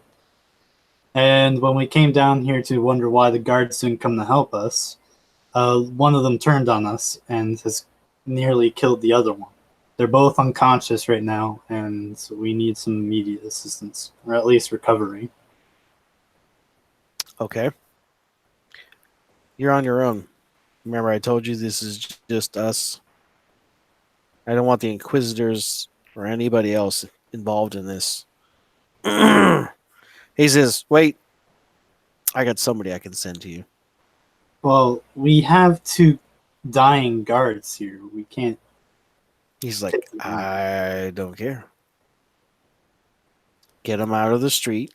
Put them in the house. I'm sending someone over that I can trust. They'll take care of it. Just hold steady. They're on their way. He pops out. I'm turning off my pen. Okay. A second later, Intel pops in. Hey, Yeah? Somebody's heading over there. They'll be there soon. They're yeah, they'll find out what they can. Just stay there. Hold tight. They're on their way. All right. Yeah, sure. All right. It's So taking time. she lets you go. She puts you on hold again. Da, da, da, da, da, da, da, da, da, da, da, da, da, da, da. Hey, Kate, you there? Yeah. Okay, so actually, your character works perfectly for what I just did. Okay, so what's your character's name? I don't know yet. Okay, so we're just gonna say that you're unknown. You're super secret squirrel. Okay, Okay. so this halfling. All right, so basically, you've been listening the whole time. Well, not the last like 5 minutes. Okay, you know what? Well, I mentioned the wardens. Yeah. Okay, so in the wardens have inquisitors. Okay, basically, Okay. they do exactly what they do. They inquisit, whatever means necessary. On the it kind of runs along the same line as your character concept, which is fucking perfect. So the boss man, the regent, he calls you on his. If each one of the inquisitors have like a little pin, and it kind of you can jump into anybody's conversation that has a warden pin, and they won't know it because you're inquisitor. Okay. He pops in on you and he says, "Hey, what are you doing?" Chilling. He's like, "All right." He says, "I need you to go over to this address. I have wardens there that need your assistance." He says, after you find out the information, dispose of the guards. Okay. Clear? Clear. Any means necessary. Find out what you need to know. These two guys that you're going to go talk to right now, they're on the up and up. They got full clearance for everything. Okay? Okay. All right. So he gives you an address. You are probably about 20 minutes away walking. If you want to Okay. catch a ride, like a palanquin or like an air taxi or something like that, you can, or you could just make your way over there, whichever way you want to do it. I'll just make my way over there. All right. So you three, roll me a stealth roll. Hey, natural 20. No, not you guys. Her. Sorry. I said yeah. You guys roll perception rolls to notice if she comes in when she comes in. I'll keep the natural 20 then. Okay, I'll maintain my positive rolls of a total of 3. Oh, buddy. So what'd you roll, Kate? Hold on. Okay. I'm just sitting by the bodies, like, this is not okay. Okay. Pulling them in. Oh, it's okay. You beat me. I got a natty 1. Nice. I'm gonna let you re-roll that because you're an assassin. You're supposed to be the knight. Fuck that shit. Can't have that. Sorry.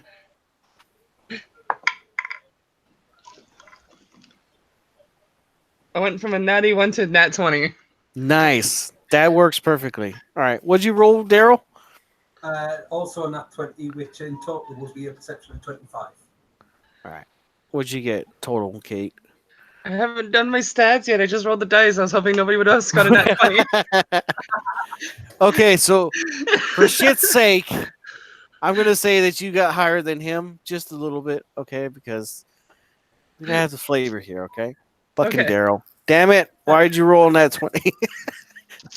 Anyways, So you guys are sitting in there, just kind of like staring at each other and the outside and the bodies, a little uncomfortable. And then explain what your character looks like as best you can. It could be vanilla. It's fine. Just So, you see a dark elf with very dark skin, stark white hair, and for flavor, she has lilac eyes. awesome. She has leather armor on. That's about it for the appearances. Yeah. Sounds good. All right. So this fucking killer just walks in. No, anyways, she walks in. Without you guys kind of notice, you kind of notice, but you don't. Leamdor, you just don't notice shit. So much Sharptooth, blood. Sharptooth, you kind of feel like you start like trying, like you hear shit, right? You're just like, I'm hearing shit, and then she's just there.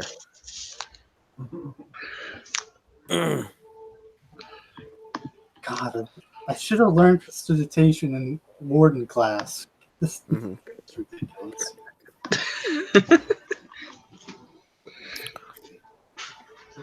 I've got mended if you need something mended. Can you mend all this blood off the floor? I will cast it to see.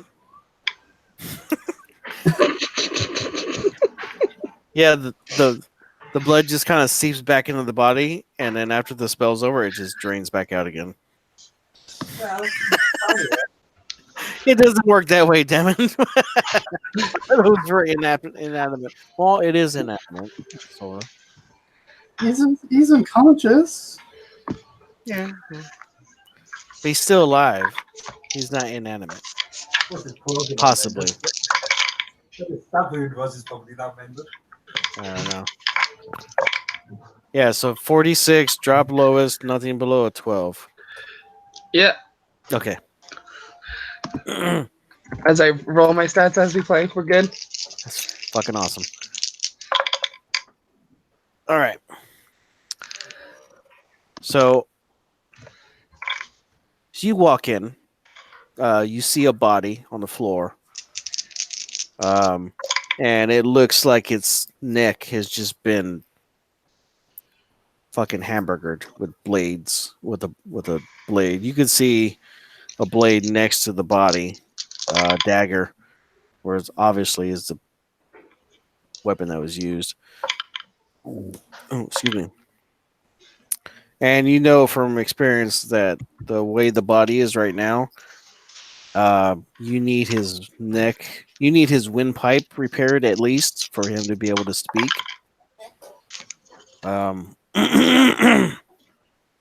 Also, I'm going to give you a skill, okay, Okay. called interrogation.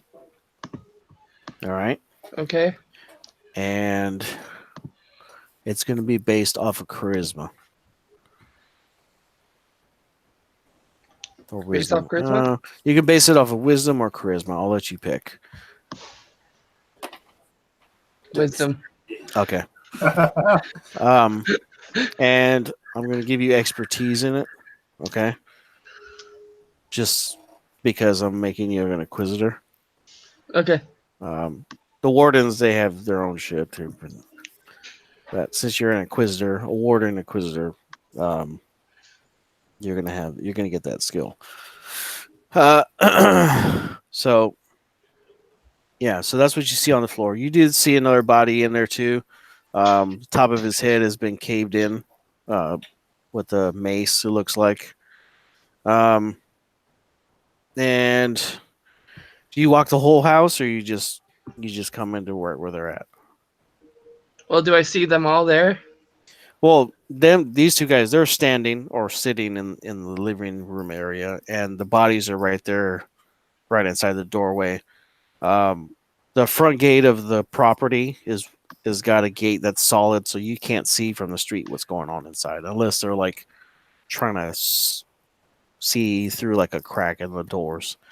But nobody's paying any attention or anything like that. So I'll walk in. Like walk Alright. around the house. All right. So you walk in. She walks in. You guys meet each other. There you go. Hi. Are you the hell? Depends on what you mean by help. Well, that guy, Breckle over there, he's he's a bit of a killer. I'm not sure if he's crazy or possessed. And that guy, he's just a guard that works around here. Oh. Well, then, yeah, I guess I'm your help. Awesome. So, you do what you need to do with this guy, and we'll get this guy healed, because I'm pretty sure he's innocent.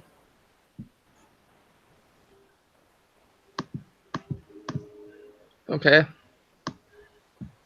All right. Good luck. Bless you. We'll be back. What does it look like I need to do with this guy? Okay. So, basically, you need to heal his neck, so to reattach his windpipe because he can't talk without his windpipe, which is basically destroyed. So he's gonna need some kind of magical curing, or at least about 2 or 3 points of HP returned, so that he can wake up. And then you can start interrogating him. Anybody know how to heal? You know, I don't. That's kind of why I'm trying to go to the church. I Church, can did you help. know? Oh, Yeah, okay. I can help. And I will cast Cure Wounds. Level 1 on board. Okay.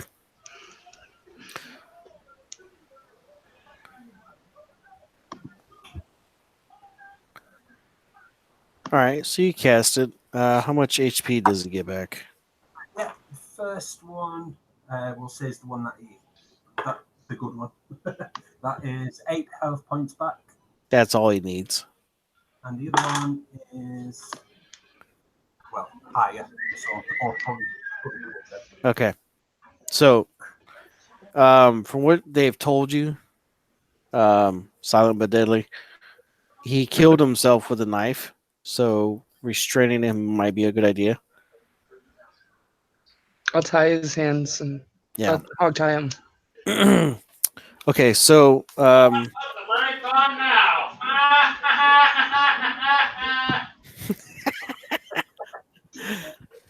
so you have a pair of manacles that you can put on him behind his back. And then so he wakes up and he is just like wide-eyed and he's like I was with her. Damn it. He's like, then he just shuts up because he sees you guys. So, way the interrogation skill is going to work is you're going to roll it versus his will, okay, which is basically his charisma. Or actually, no, his wisdom, I would think. Yeah. So go ahead and roll your skill, and I'll have him roll an opposing thing. Oh no, where did my d20 go? Oh no. There it is. And I add my proficiency too? You get expertise in it, so you double your proficiency, and then you add your modifier. Okay. So 9 plus 2 is 11 plus 4 is 15. All right. Actually, you'll roll with advantage too because you have the advantage over him. Okay.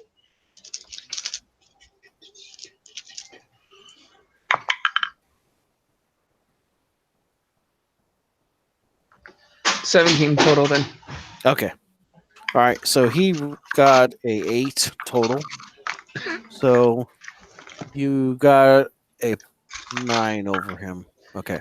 So for every 3 levels over that you get over their skill, it gives you that much of a level of torture that you can perform. Level 1 is basically just talking to him. Level 2 is physical, and level 3 is mental. So you can start mentally torturing them.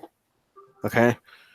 That means that you're saying certain things that confuse them and at the same time almost make him break. Okay. Yeah. So after about an hour of talking to him, and you're kind of back and forth, and roll me a d4. Why are those always the hardest ones to find in your dice? Because they hate everybody. D4s hate everybody. I rolled a 1. Okay. What's your? Are you a dex based or? Yeah, you're dex based, right? What's your dex modifier? +4. Okay, so you do 5 points of damage to him, right? You just start punching him in his head, right? And you not punching him like just normal place. You're punching him in his temple, right? Right where it's really gonna hurt. And you punch him again, and right at the base of his neck. Roll another d4. 3. Okay. So you punch him a couple times, and he's like, and you see that he's really trying to resist, but you're starting to break him down, and finally he's like sobbing and like choking on his tongue and shit like that. He's like, what do you want? What do you want? Who's she? She is everything.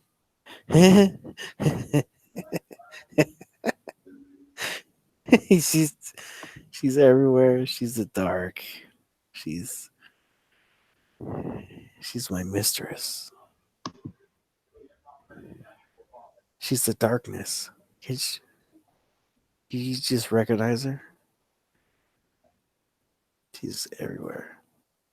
But she's not everywhere. I gotta free her. Free who?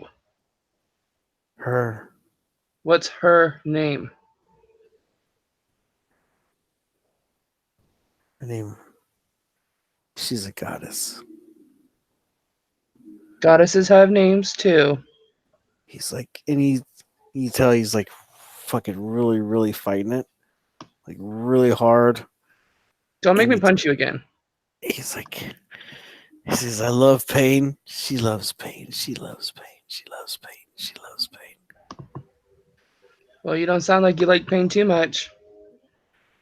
He's like, it's because I am not her totally chosen. I have not been accepted. Not all the way. Then what use are you to me if you're not the one accepted? Because I'm weak. She's not gonna bring me into her fold. Roll another torture roll. D4, right? No, another d20. But torture roll.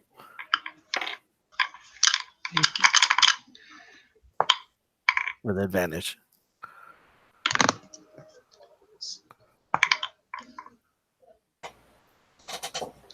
Well, the dice were 16 and 14. Okay. So 16 total? Or Hold on. 16, 18, 19, 20, 22. okay, well that works out really good. So you actually hit the 4th level of torture with this one. Okay. So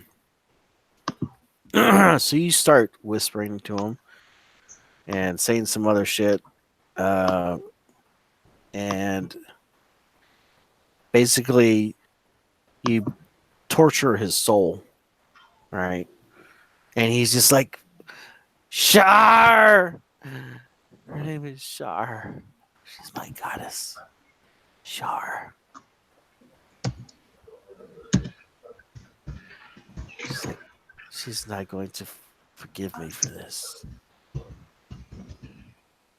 She's not going to forgive me. Ever. And he passes out. Well done. Now you guys' turn as I look over to the rest of the people. Yes, watching as she tortures the shit out of this dude using different methods. And finally he yells out, Shar. Make a religion roll. Alright, I'm gonna ask Slim for help. All right, you max your guidance. Okay. Well, 12, because I rolled a 4. Okay. So, Shar used to be the goddess of. Oh, where'd it go? Damn it! I had it pulled up.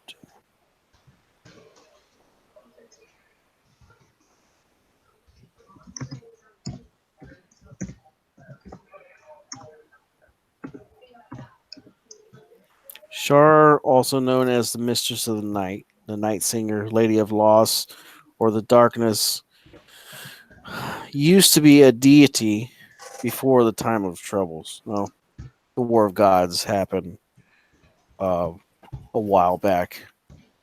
You know that her domains is cavern, darkness, evil, knowledge, envy, pride, and well, I got some other shit written down. Where did I put it? Evil, darkness, trickery, and death were also part of her domains. But she was supposedly killed or destroyed when all that shit happened. But as you know, some deities have a way of just popping back into existence too. Which doesn't make any sense because you have not heard of Shar as being an active deity ever in your lifetime. And realistically, I didn't expect you guys to find out this soon. But it's okay. It works out. It's fine. Anyways, so he did pass out. On his body, you do find where someone had carved a circle and another circle around it, almost like if you're looking at and within the circle, the skin within the circle was black and bruised, and then there's like a purple outlining to it. If you guys ever seen what Shar's symbol looks like, that's basically what it is. It's like a black moon with a purple nimbus around it, kind of sort of. Okay. You can look it up later if you want to, or whichever. So, and he's got that on his body, like on his chest, right around where the heart is, or whatever. It's not big. It's only about the size. It's only about 2 inches across, you know. But it looks like it's freshly done, like with a knife, you know. Or it looks like the wound is always kept open or fresh. You know what I mean? And the other guard, is he awake? So you guys cast it on both the guards. Yeah, the other guard, he died. There was too much time before had passed, and he got his head caved in. Hey. Okay, well, we better take them to the temple for burial, and we gotta ask the high priest there about the Shar goddess. Okay. This guy, he's still alive. He's just really fucked up right now. Oh, He just passed out. Now the other guy that got his head caved in, yeah, he's dead. okay. Well, we gotta get the one guard prepared for burial, and we should probably alert his boss. Yeah. Hey, Kate, you know that what the regent had told you. You remember? Uh-oh. No. No witnesses. These two guys are fine, but the guard, yeah, you got to kill him. Oh, okay. Then yeah. Stab. Yeah, so you guys are just talking, and you're talking about where we're at, and you just see her just fucking basically just cut his head off.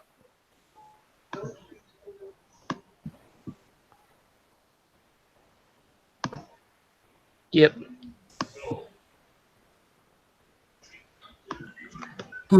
I would prefer if you didn't.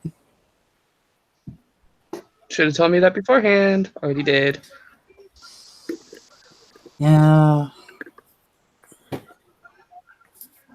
All right. Well, I guess we better tell the guard captain that their guards are dead. Yeah. So, And that we don't know how they died. yeah. So,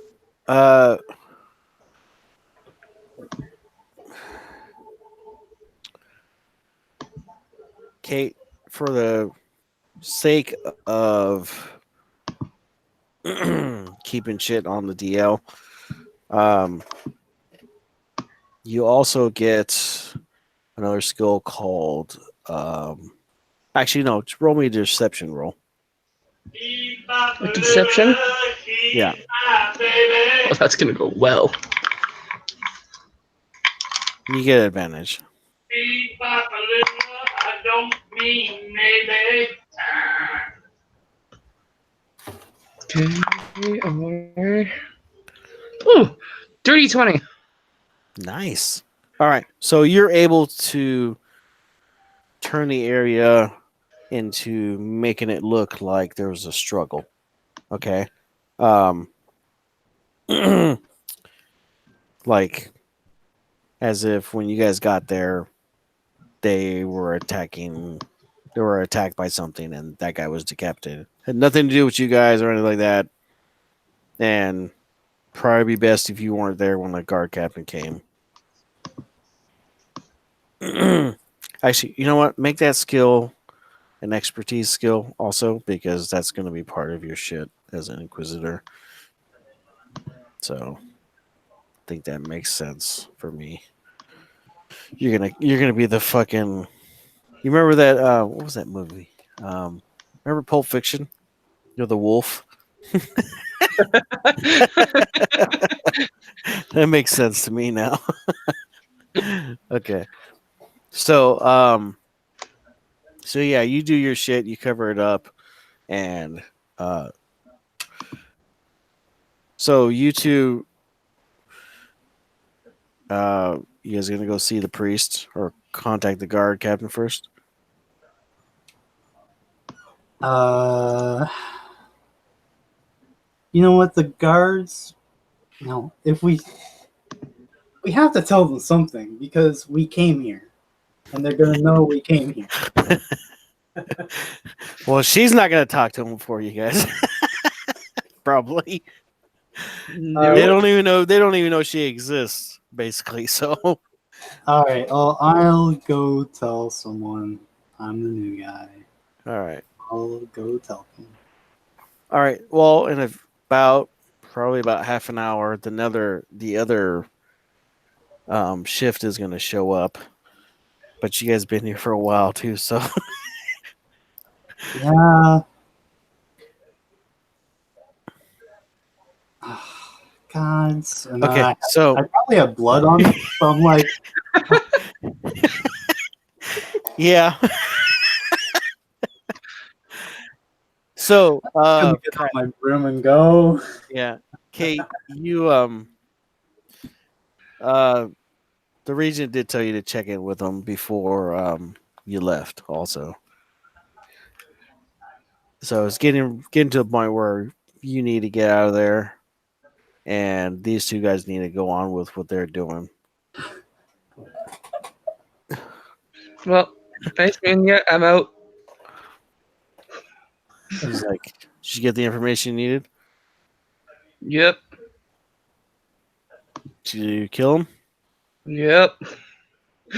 He's like, "All right, I want you to follow those two in case they need assistance. Just hang back, or you can travel with them. You're already on the same level of information they are, basically." He says, "You know what? Yeah, just you're on assignment with them for right now. They're gonna need more of your talents before this is done." I guess I can stay with them. He's just, "You damn right. It's your job. Get it done." He says, "If you need to cleanse an area, then you have my permission to do what you need to do. All right. Even says you don't have to worry about asking them. Okay. You do what needs to be done. Sounds good. This information does not reach anybody's ears besides whoever's in the loop right now. Okay. If it does, clean it." Sounds All good. right.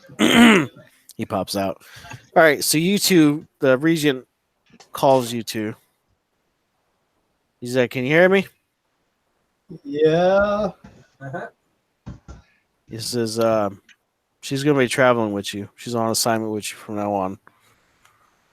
That way, in case you need answers, she can provide them for you. Understood?" Yeah, that's understood, boss.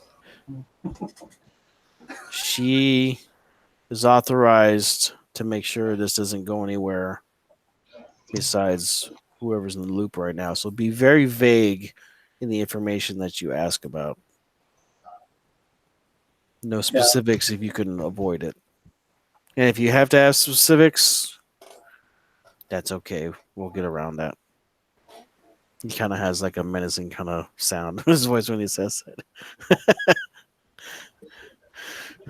He's all right. Get it done. He pops out. Da, da, da, da, da, da, da, da, da. He puts you on hold. Da, da, da, da, da, da, da, da, da, da. That turned really am done. I love it. I love hold. I love hold. All right, I go to the guard captain place. All right. So, if you wish, Kate, you can disguise your character in another disguise other than what you currently look like. After I land and put my broom away, I'm gonna cast Disguise Self on myself. All right. Oh, I know exactly what to give you. You also get a mask of disguise. But I already have the spell. It's standard issue. God You guys damn! investigate. You get your spell back. You can have your spell back, damn it. I'm sorry. I'm sorry. Just take it and like it, damn it. Anyways, you all three have a mask of disguise, all right? So you can change your whatever. You know what I'm talking about. All right. So they don't know exactly what you look like. All right. So you go see the guard captain. You look like what? What are we gonna go as? Since there's two of us. Isn't there of you. 3 of us? Yes. I didn't know she was with us. Yeah, she's with you. She's with you guys now. When you get here. Which kind of disturbs you a little bit since you've seen what the hell she does, but it works. Right. Kai, that's awesome. your character scares people. I he's all I stressed hope that out. doesn't bug you. But Pretty sure he's gonna die. you okay I with where won't your kill you character as long is as you don't going? give me reason to. Huh? I said I wouldn't kill you unless you give me a reason to. Okay. Uh, it's not like everyone's looking for a reason. So I'll put the mask on and I'll go in looking like a beggar. All right. You just go by yourself, or are you going as a trio? A trio of beggars. Trio of beggars. Sure. You don't have to. I'm just asking. I'll go with. No, but this is awesome. I'll So go these with 3 my beggars mask. walk in the police office. No. Yeah. All right. So you go in there by yourself, I'm guessing. Yeah. Okay. So there's a sergeant at the front desk. He sees you come in. He kind of is like, God. I'd He's like like, to file a report.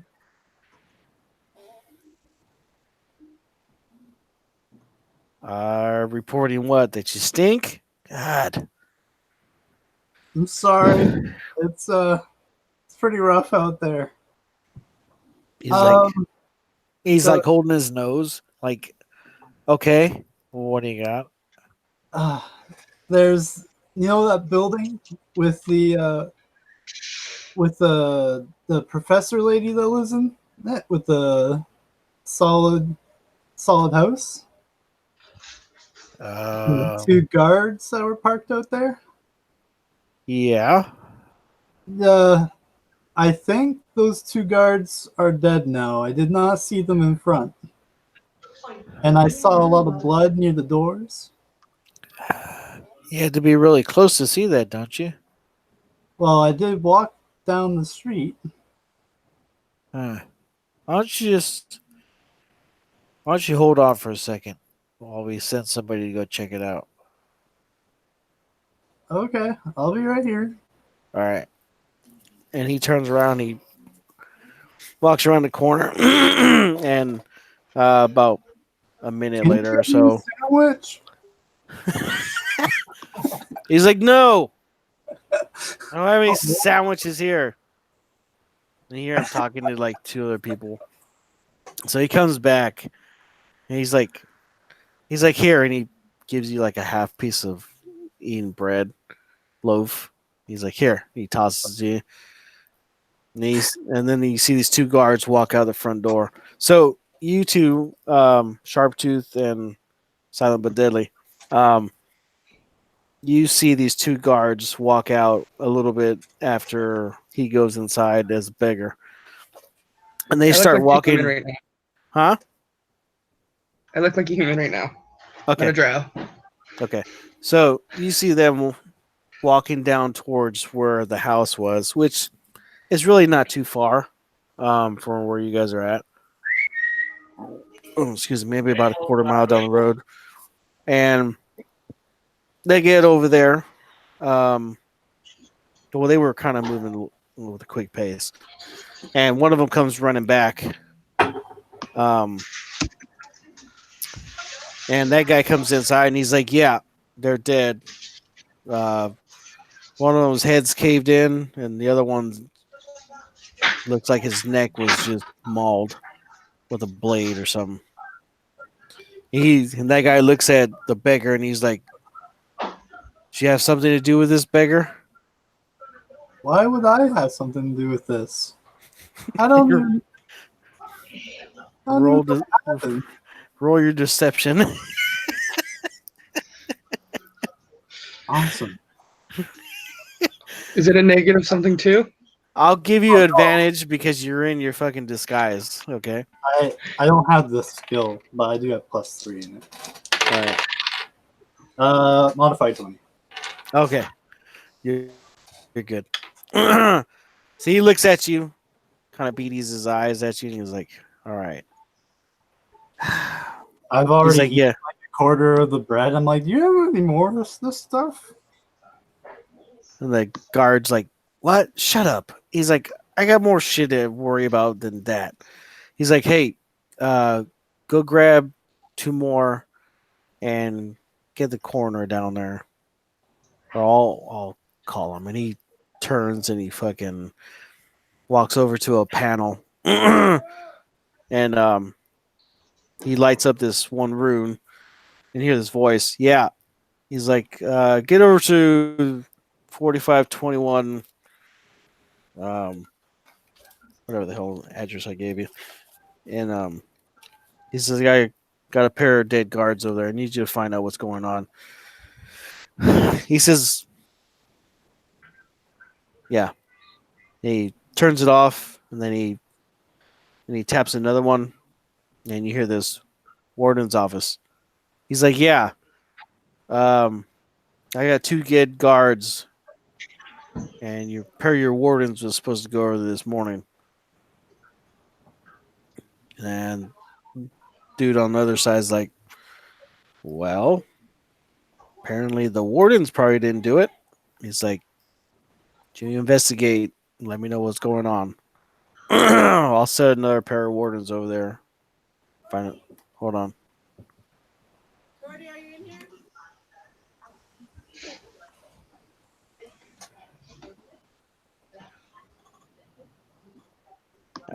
Give me a few minutes. I'll be right back. Okay. Okay. Actually, why don't you guys take like a 10-minute break and I'll be right back. Sounds good.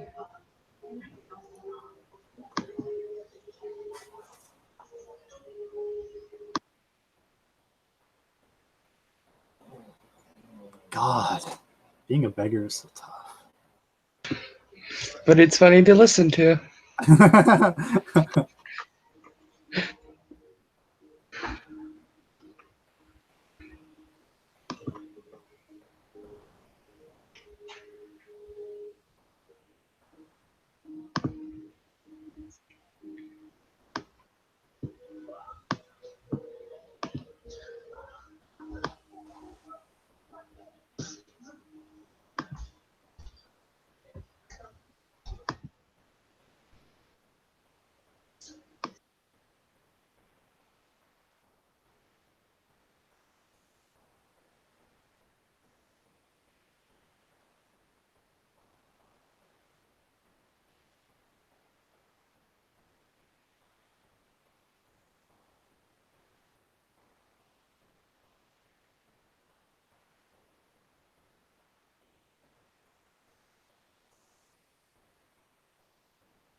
Oh my god. What did he give us to use for starting stuff? 500 gold, 2 uncommon rare, 2 uncommon magic items, and a rare item, or you can trade the rare item for a weapon. Okay.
All right, I'm back.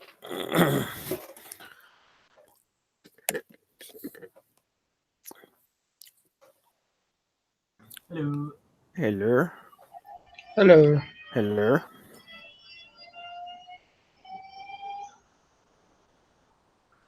Alejandro.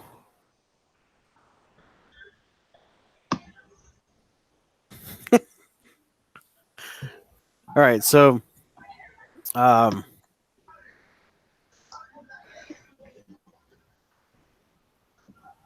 they dispatch another group of wardens over there, and you guys watch them as they walk past. You know some of them, not all of them, but just another group that works in the area, and fucking they go over there. Once Alex gets back, so you two are sitting over there, across the street or wherever you guys are chilling at, and fucking the wardens come down to the police building or the guard building or whatnot. They go inside, they talk for a little while, and then they come back out. Hey, you there? Yeah. All right. So a pair of wardens, actually a group of wardens come in. There's 3 of them. You know, 2 of them from like around the warden building or whatever. And they come in and they're like, one of them is this tall, red-headed human. He's like, yeah. Apparently, the group that was there earlier, they're not there, obviously.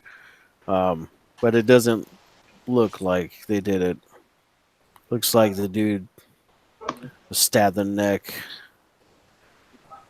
with a dagger, and then the other guy got bludgeoned to death with looks like a blunt weapon. Probably the guy's mace. I don't really know. He says, but there's already a group of wardens on that house, and well, don't know what else you guys want us to do. And the guy's like, maybe find out who the fuck killed my men. He's like, hey, I don't know what happened. That's not our case. Came down as a courtesy.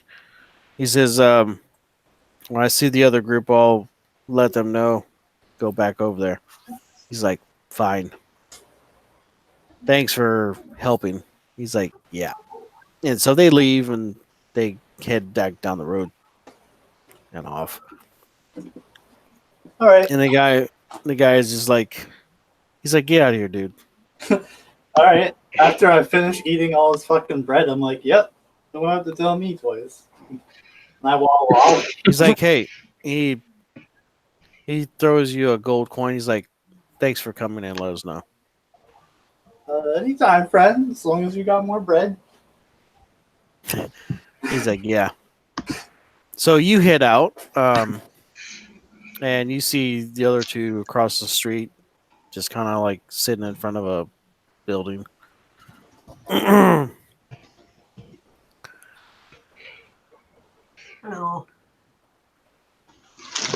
All right, so we have 2 other wardens that are apparently going to look out for us, and I got a shiny gold coin for my efforts. Yeah. All right. So, where do you guys want to head next? You gonna go to the temple or whatever? Yeah, we gotta go to speak to the high priest to see what those runes are and what the who is the goddess Shar. Okay. So you guys make your trip over there. How are you getting there? Are you flying again? I looked at the drow lady.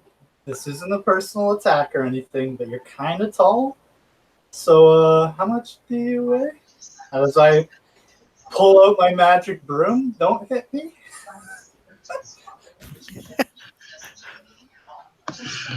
She just shakes her head at you and just gets on the broom. All right. So you fly off. It goes a little bit slower than was normally moves at, but you make it over there and you land in front of the temple. There's a pair of like acolytes out front, low level priests or whatnot, and they greet you. They're like, "Welcome to the temple." Says, "Is there anything we can help you with?" We need to speak to the high priest about some important matters. He's like, "Well," he says, "Go in and check at the with the father in there. He'll see if he can get him for you." All right, thank you. Are you guys still in the disguise, or are you as you? Oh no, I dropped that a long time ago. Once I started flying. Okay. Oh, he's Just imagine all the right. guy's reaction, just like the beggar leaves, pulls out a broom from his bag of holding, and flies off. with three other people. Huh? Yeah. So I'm still a human. you're still a human? Okay. Has it been So- time to have a long, short rest while he was in there? Let's see. If you want to try and take a short rest before you get there, Well, I was just thinking while he was inside and whatnot, and I was just tossing about outside. yeah, okay. So you can take a short rest while you just kind of take a little snooze. Right, so I'll be a mouse. Um, Otherwise, it's going to be a very overloaded. Yeah. So you walk inside and there's another cleric there, and he greets you all. He says, "Wardens, how may I help you?" We need the expertise of the high priest of matters that could be dire. He says, And "Go I ahead." don't. And this isn't a conversation we should really have in the open. If that is something we can work around. He says, "Okay, give me a moment," and he walks off towards the back of the temple. You see him go through a door. A couple minutes later, he comes back out, or he pops his head out the door, and he ushers you to come on. All right, I go in. All right, just you, or are you all three going? Well, I'm a mouse in his pocket, so I'm happy. Oh, okay. I'm going to. So you all head back, and he takes you to the high priest's chamber. He opens the door. He says, "Go ahead." As you walk in, you see it's a pretty good sized room. It's got a bed. It's got like a living area over on one side, and then it's got like an office side with his desk. There's like a screen depicting, Soon and some other stuff on there. It's a pretty nice screen, but it like screens off the part of the room that's his quarters or whatnot. He stands up and he says, Wardens. He says, I am Father Goliath. Please have a seat. And there's like a couch in one spot, and there's a chair like across him, and he sits in the chair. He says, I'd offer you some tea, but you said this was a private matter. He says, Kind of delicate, yeah. okay. How can I help you? I pull out the report and I say, I need you to help me identify these runes. I didn't know what they were, but I examined their energy and they are profane in nature. And I think they might be some sort of portal to this goddess. He says, okay. What goddess are you referring to? The goddess Shar. And once you say Shar, his face kind of starts looking concerned. He says, I don't know if that's possible from the time that there was troubles with the deities and whatnot, and the God War. From my understanding, Shar was destroyed. Well, She's apparently around and kicking, and she still has followers. He says, he shakes his head and he's like, that does not bode well. She is a very vile goddess. He says, that does not bode well at all. He says, can I see the report? Yeah, I give it to him. All right. He takes a look at it and he looks at the runes and whatnot, and he's like, he says that rune right there is rune for power. He says these other runes are a lot more older. He says it's really kind of a lost language. He says this one here, he says, I think that one means chaos. And he says, he points to another one. He says, I think that one means darkness. But these other two, I'm not really sure of. He says, mind you, it's been decades since I've seen anything like this. And he says, I'm not an expert in this whatsoever. He says, wow.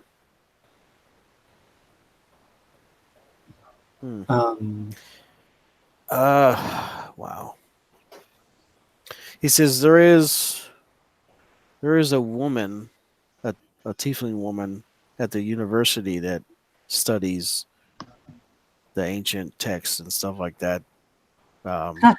Funny you should mention that. He says, why? She Because visited me once. Yeah, that's kind of the reason why we're here. She's been murdered, and these rituals were used to sacrifice. Oh, gods. We're trying to find out who did it. He says he starts praying for her soul, like to himself for a little bit. He says that is most unfortunate. She was doing some very in-depth research on the old city, which she came to me because she was asking about some of the older buildings. Mind you, these buildings have been built over. So to find those places, you'll have to go under the city. On certain buildings, there are catacombs and there's some caverns down there that you would probably have to venture to find those spots. He says, I would be very wary if you're going to go down there, though. It's not exactly a pacified area. She had asked me if I could get a party of clerics to go down there with her. And I told her I would try, but, I also have someone over me that sanctions higher powered priests to go down to do such things. This is the archpriest, which is one of the council. I would have to get permission from them to do that.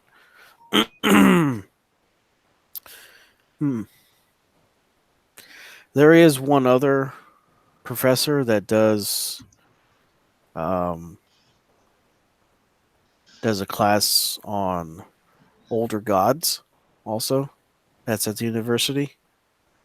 I think she said that she had collaborated with that person somewhat. That might be another lead. Other than that, I really don't know which direction to point you in. Besides, he says, one of the buildings that she had talked about. It is in one of the older buildings in the eastern city. The address is 1684 Broad Street. It's actually used to be an old cathedral, but it was destroyed a long time ago, and the land was bought by a wealthy family, and they built over the top of it. They wanted it because of the underneath had lots of passageways underneath. I believe it was 2 levels below the street level. So I think they were going to use it for storage and maybe even a family tomb or whatnot. So I don't Okay. know. Description of that other professor. Yes. Oh, uh, he's a skinny dragonborn. I believe he was a gold dragonborn, actually. Also,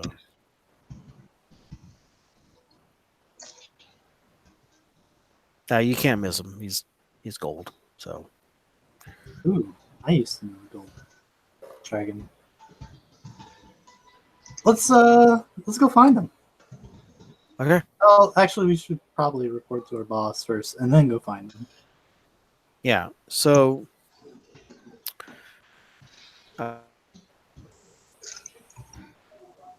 really, we're roll me an insight, Kate. Insight? Sorry. You said insight? Yeah, insight.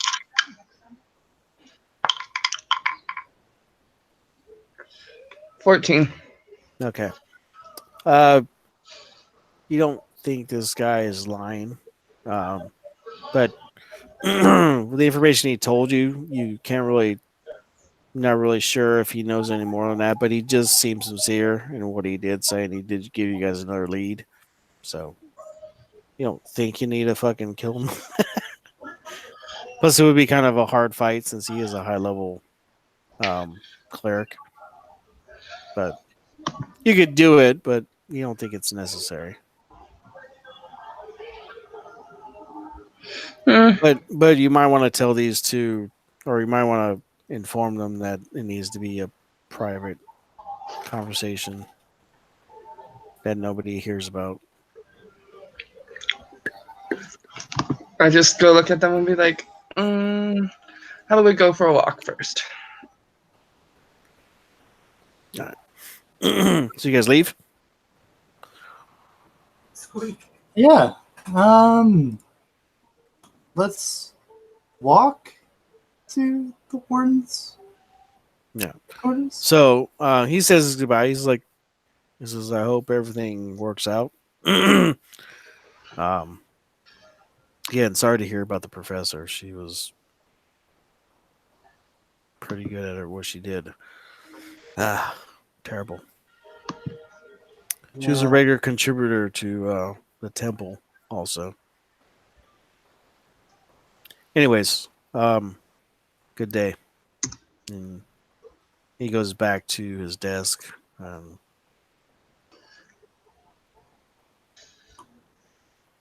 Just All sits right. down. Have a good one. Or try to. Yeah. You see he pulls out a bottle of brandy from his desk. What's with everyone in their wrist? Well, some people leave a mark on people, you know. Yeah, so did that shit. Yeah.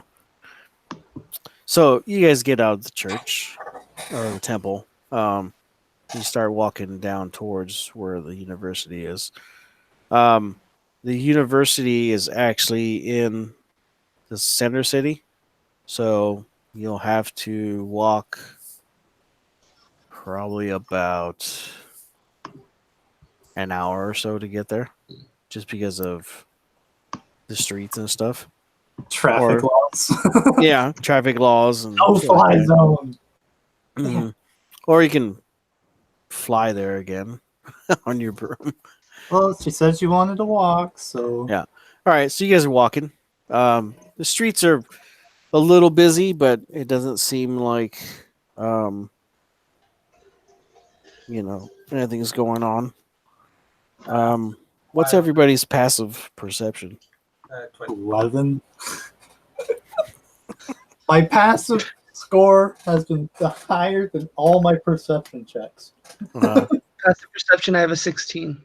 okay. probably combined. Yeah. So you guys are walking, and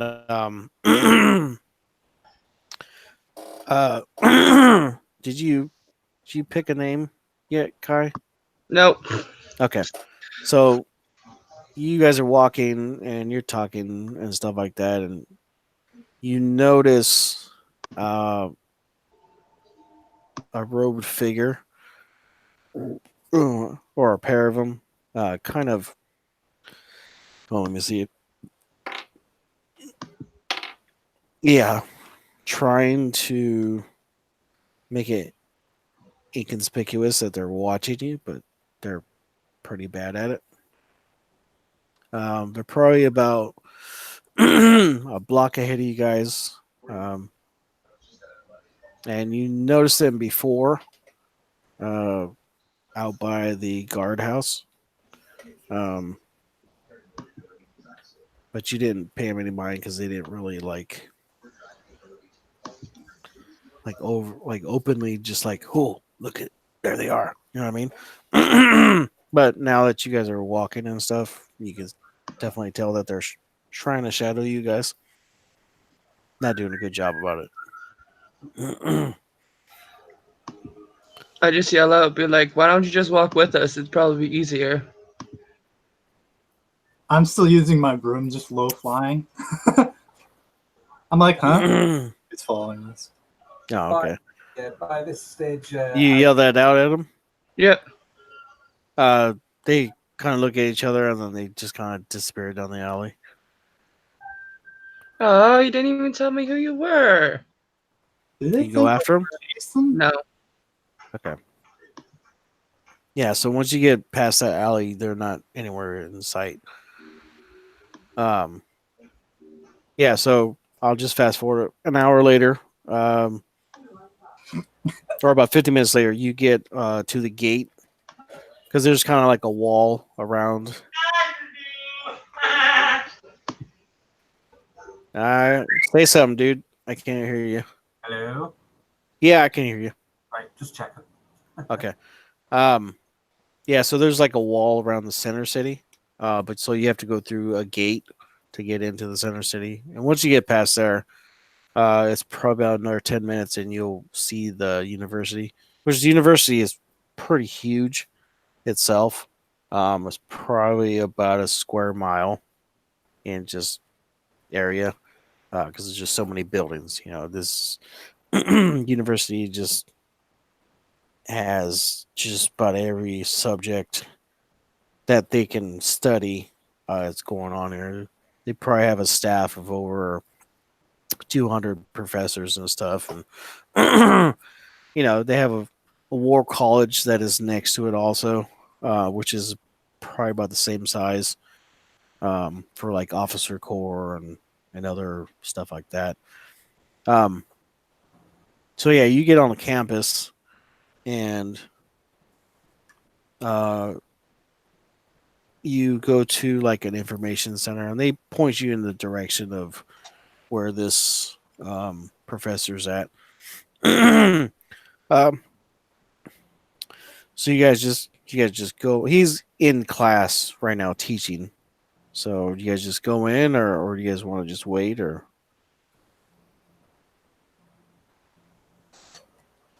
I'll go in and sit at the back. okay. So you walk in. The door is down towards where his podium is. I mean, it's not right there, but another 15 feet or so, his podium's right there. And he's sitting there and he's talking about some of the deities and stuff like that. And right now, he's talking about Bane, which Bane was one of the okay. Bane was one of the evil gods, and he was destroyed. Well, they believe that he was destroyed during the God War and stuff. And he's just talking about what happened and the fight, the battle that took place where he was destroyed and stuff like that. So the lecture goes on for about another 25 minutes or so, and then you hear this gong, this loud gong or whatever, and you know that the college actually has this really tall tower in the center of it with this huge gong, and they've got this eunuch ogre in there that just pounds the shit out of that thing whenever classes are supposed to switch or whatever. So as everybody leaves, he kind of looks up at you three and he says, "Can I help you?"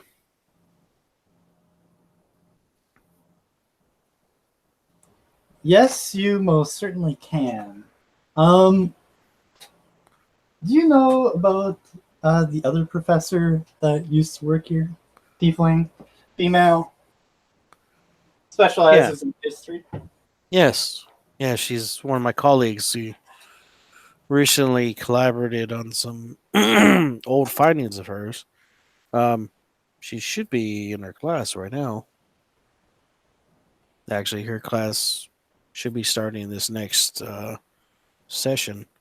I could take you to her room if you wish. Sure. Okay, so he says, "Follow me." He notices your guys' pins and he says, "Wardens." And as you guys are walking down the hall, he's just like, "Yeah, she recently had some findings on that mentions some elder gods, stuff like that. So she had to talk to me about it. Some of the older structures in the cities are referenced in some books when it comes to some of the gods and stuff like that."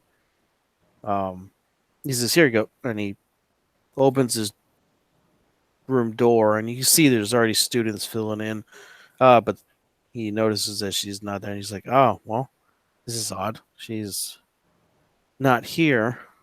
Normally, she's never late, and so it's kind of odd." I'm going to step into the room and I'm going to look at all the students. Do any of them stand out at all? Are the students? Yeah. Roll me a perception roll. Ah, shit. Well, 5. You got a 5? Nobody looks suspicious at all. That's funny as hell.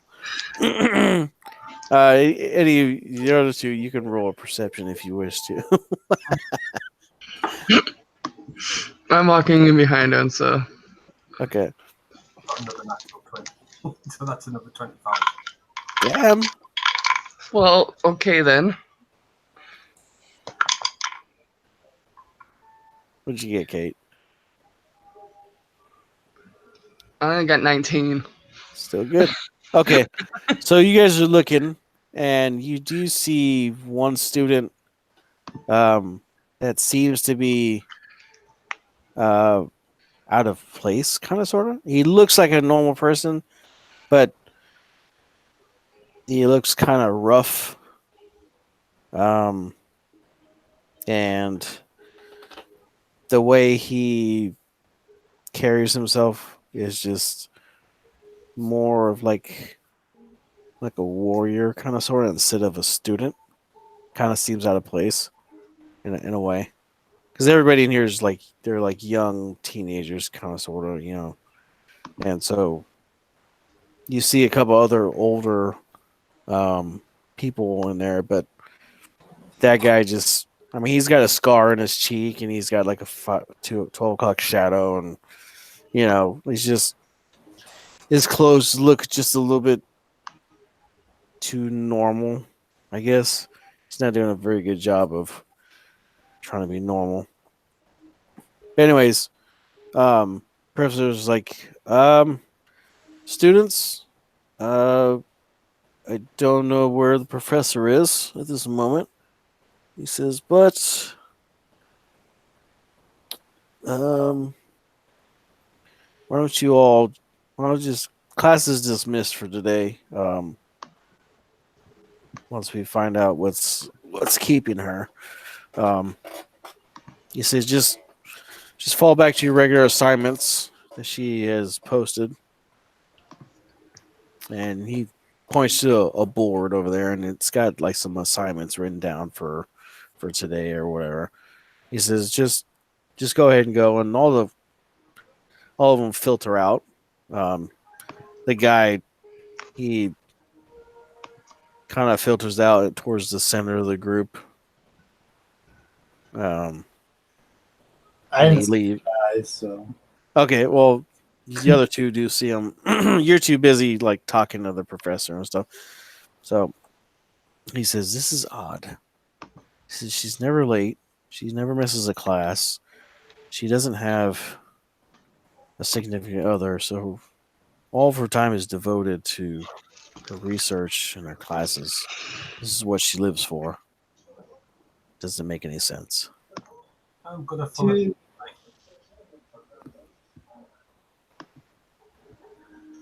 Go ahead.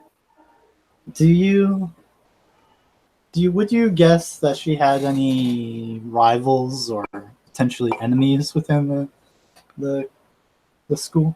Oh, God's no. Of all the professors, she got along with all of them. I mean, she even knew them all by first name, which is a feat in itself, because there's over 200 professors here. He says, I've never heard of her having any kind of problem with anybody. She's usually pretty charismatic and, I mean, How about someone that disapproved of what you two were studying he and says, researching?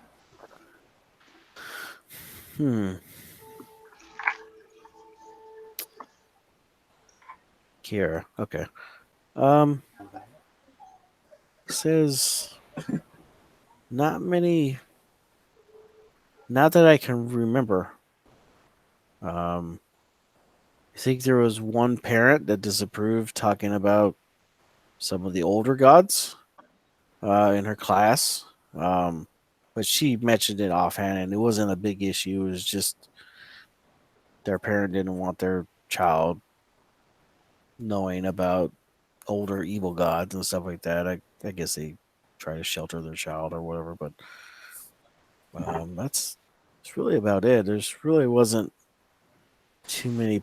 She's really just never had any problems with anybody. That's why it seems so odd that she's not here. She must be ill. I mean, it is kind of cold season in a way, but still, you can see a cleric about that. You know. So, besides her, would you consider yourself an expert on evil gods? Oh, why yes. Probably the only one that really touches on the malevolent side of the deity pantheon. So now that everyone's gone and it's just us two, what can you tell me about Shar? Ah, wow, that's a very big shift. Shar is well, he goes over and he closes his door. He says, Shar is a very evil goddess, I should say. If I understand the God's War, she was destroyed by Soon, and one of the lesser gods, and I believe her avatar during that time, because she tried to, I think she was trying to take her over or take Soon's power for her own or whatnot.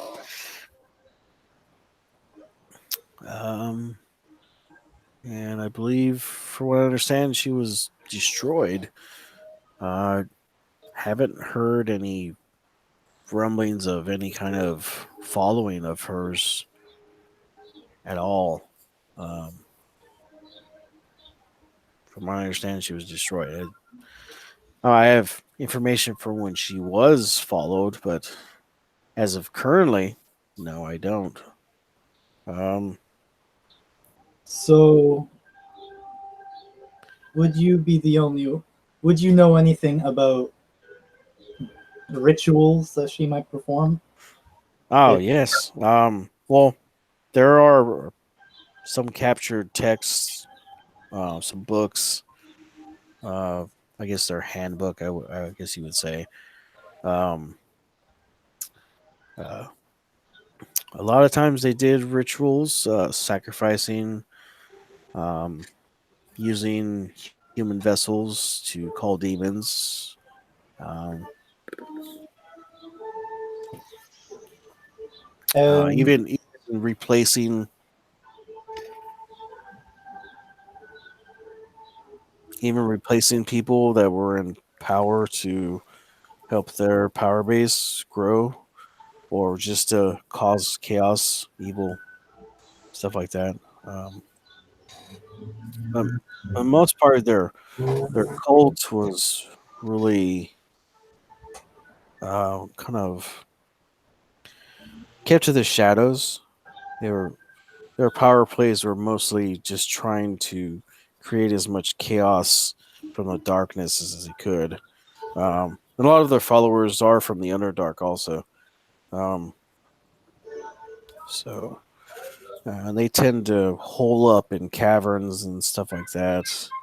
That is their favorite terrain is underground caves, caverns, things of such. They usually gain followers in the monster community as well as the humanoid community of all types. If you have an evil heart, Shar was just one of those deities that called for it. and one last question before I have to go catch up with my friends. Okay. Who would have access to knowledge about these kinds of rituals? Um. Well, those texts are in a locked part of the college library. Actually, in a vault, we keep um, any one of the um, any one of the professors would have access to it. Maybe some of the librarians, um, the dean, maybe even the head of security for the college. You wardens would have, of course, access to it. Um, such like that. Regular students would not have access to it. They would have to have special permission to have anything like that out. And it would be a really high special permission. If we do pull those books out, it's only for class purposes and just to show them as an example. I've pulled out a handbook for Loth before and showed the students, but after that was done, I've put it back. Um, so we don't try not to keep those books out here in the open. It is warded, um, and they're in hollowed ground. Um, so So, it's hard to act. There's only a limited amount of people that would have access to it. so if we went there and we went and looked for it, it would be there. It should be, yes. Why don't we go do that? Okay. He says, he stops and he says, "You're not telling me something." Tell you when there's less prying ears around, He says, because you may also want a seat for that. "All right." So he takes you down to the library. It takes about 10 minutes to walk down there. You get in there, and of course there's a librarian, or there's a couple librarians in there. And they say hello to the professor, and they nod towards you as the wardens, and it takes you towards the back of the library through these doors, and off to the left you can see this huge vault. It's probably 40 by 40 stone structure, and it's got runes all over it, like runes of protection and shit like that. You know what I mean? Yeah. And the front door is just looks like a thick ass metal door.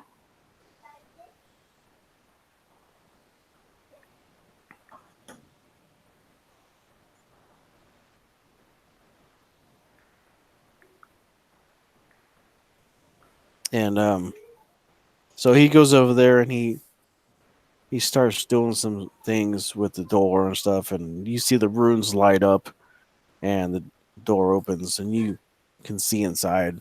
It's really pretty bright in there, but there's on one side there's just like 3 or 4 shelves full of books. All of them really have like dark material as covers. On the other side, there's like some cases with some artifacts and stuff.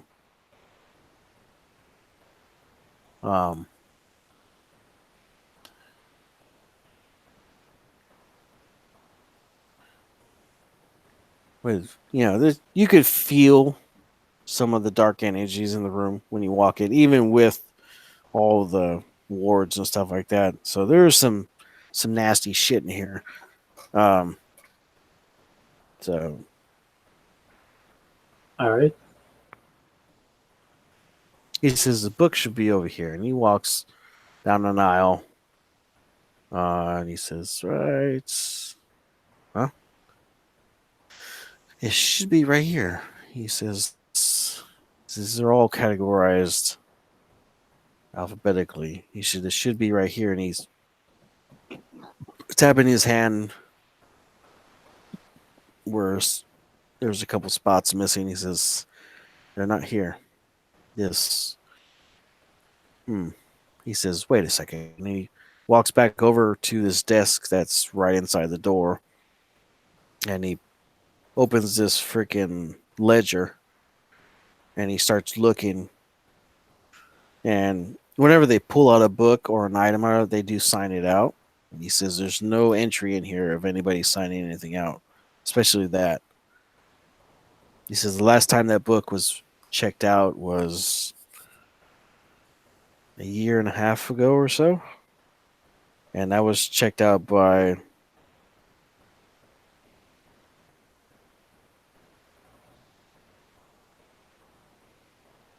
Well, the professor, my friend. And before that, a council member checked it out a couple months before that, and then that's it. all right. I'm going to need that ledger. He says, "Here." He says, "Can you please tell me what's going on now? I'm starting to get concerned because you're not telling me something that's." He says, "I'm not a stupid dragon." Well, we made it this far, but He says, if it needs to be private," and he says, he walks over to the door and he slides his hand down this row of runes, and they light up and the door closes. He says, "We're in This is about as safe as anywhere to talk. He says, "What's going on?" He says, I'm just going to. Now that we're talking about this again, I'm actually a little disheartened because I know I shouldn't tell him, but I'm a good character, and silvers are really empathic creatures. So he gives up and he says, "Your friend, she's dead, and and the very rituals that are held inside that book were the tools used to kill her." He's silent.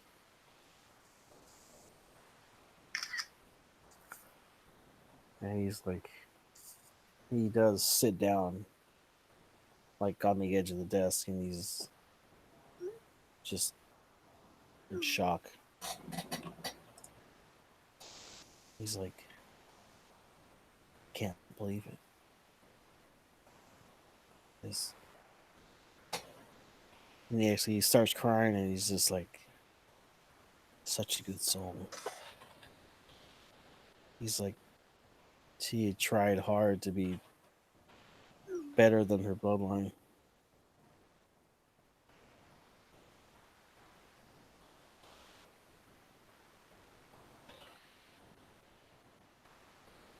Better than her bloodline.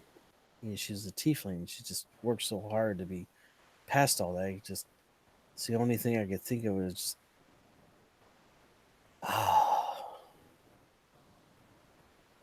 it's the most terrible thing I can ever have thought of hearing. Is one of my dearest friends.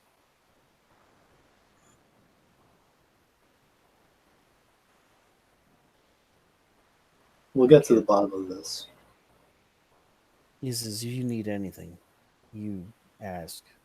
I will do anything in my power to find who did this to her. She did not deserve that.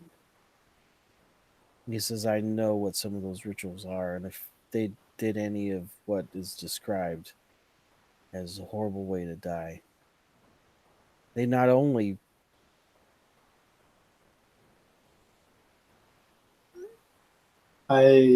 he's like gulping because he's having a hard time talking. He's like, I know exactly what they do to him, and those things is just horrible. They desecrate their body and then they desecrate their souls. Just unbelievable that they could do that to her. She was, oh gods. He says a prayer. He says, and this was involves Shar. Oh my god. He says, did you inform the priests, the clerics of Soon? I'm of Saloon, yes, the clerics that I go to. He says, I'll make that my next stop. he says, it's just,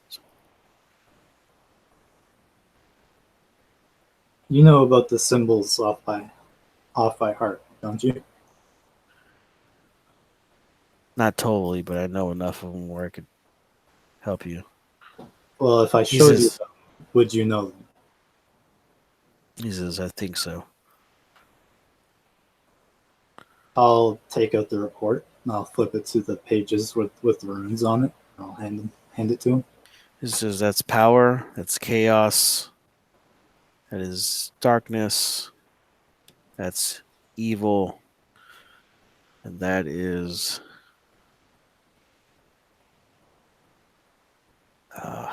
what is that?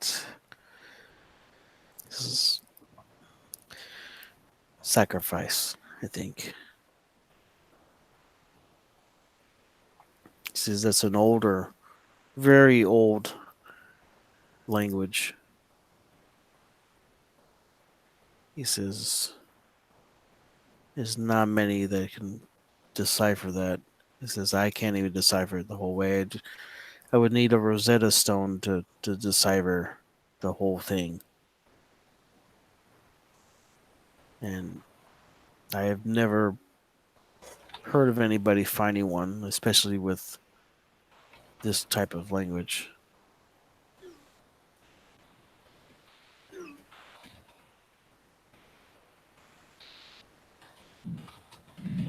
So he needs a Rosetta Stone to decipher the purpose of the ritual.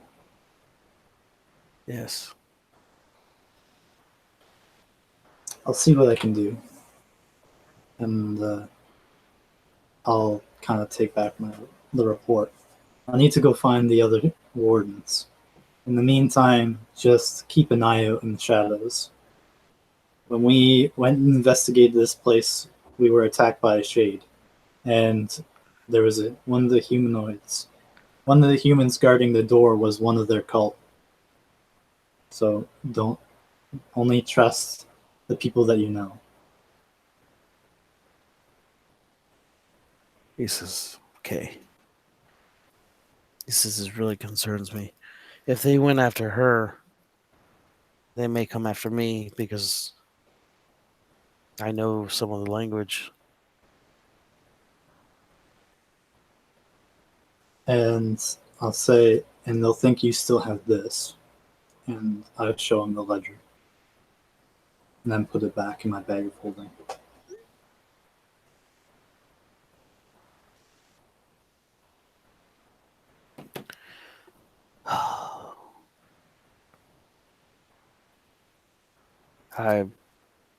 I'm sorry. My mind is not working at this current moment. Take your time. I need to get going, though. It's like I can't. I can't. I can't believe it. Just.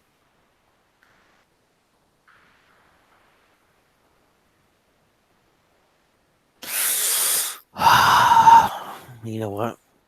Focus. Focus. He says, any information that you come upon, bring it to me and I'll do my best to help you steer you in the right way.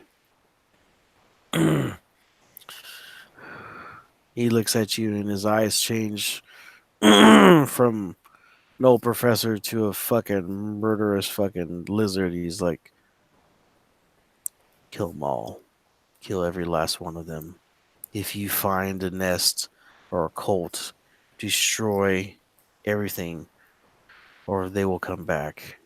That is the nature of cults.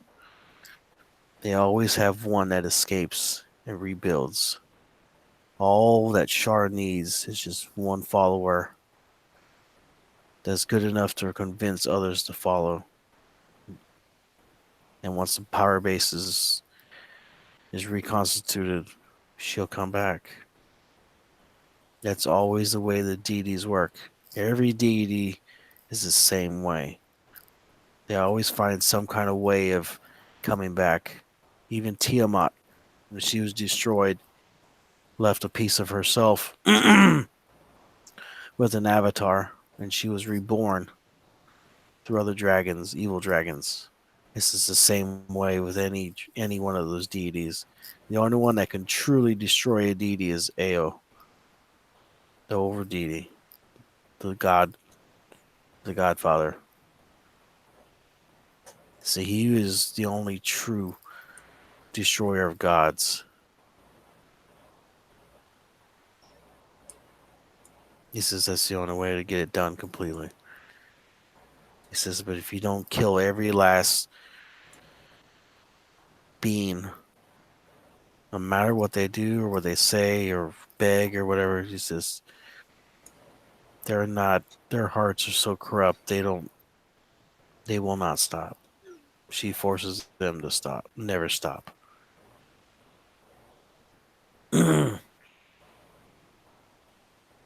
You almost have to sell your soul to destroy them, which is hard for a lot of beings to do. Goodly beings, I mean.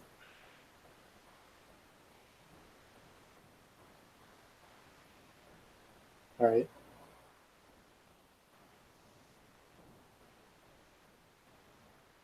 Now, He's like, You mind opening the door? Oh, yes. He walks over and he swipes his hand across another strip of runes that go down. And the door opens.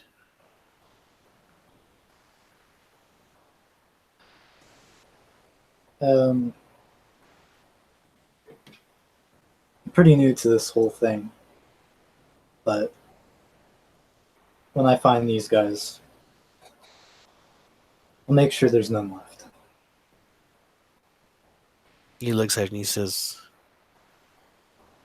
"You need to. Because if you don't, they have long memories.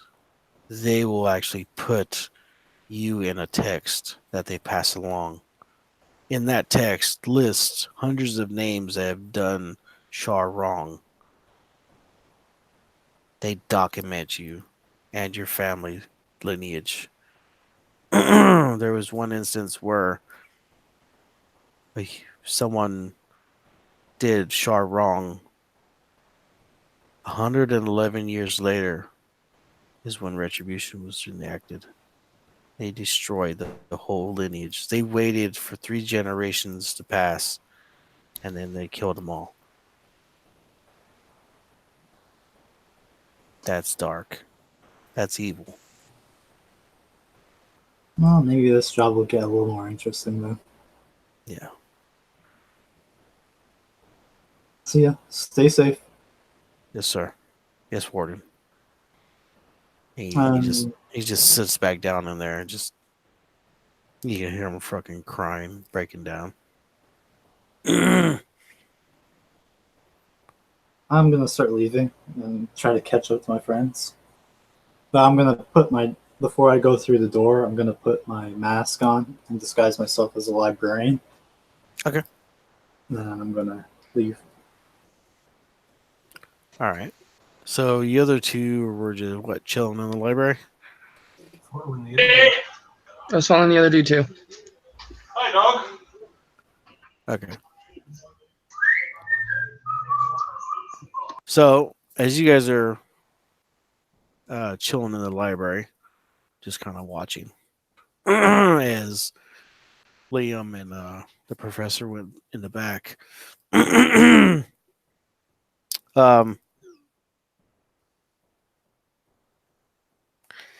You see that student come in trying to hide himself a little bit better. He does a little better job. He kind of seems to, look through some of the text in one of the walls, but you can always see that he's still kind of watching through the cracks of the bookshelves and stuff where you guys are. And after a little while, he grabs a book, he walks over to the counter, checks it out, and he leaves. So No, I follow him. okay.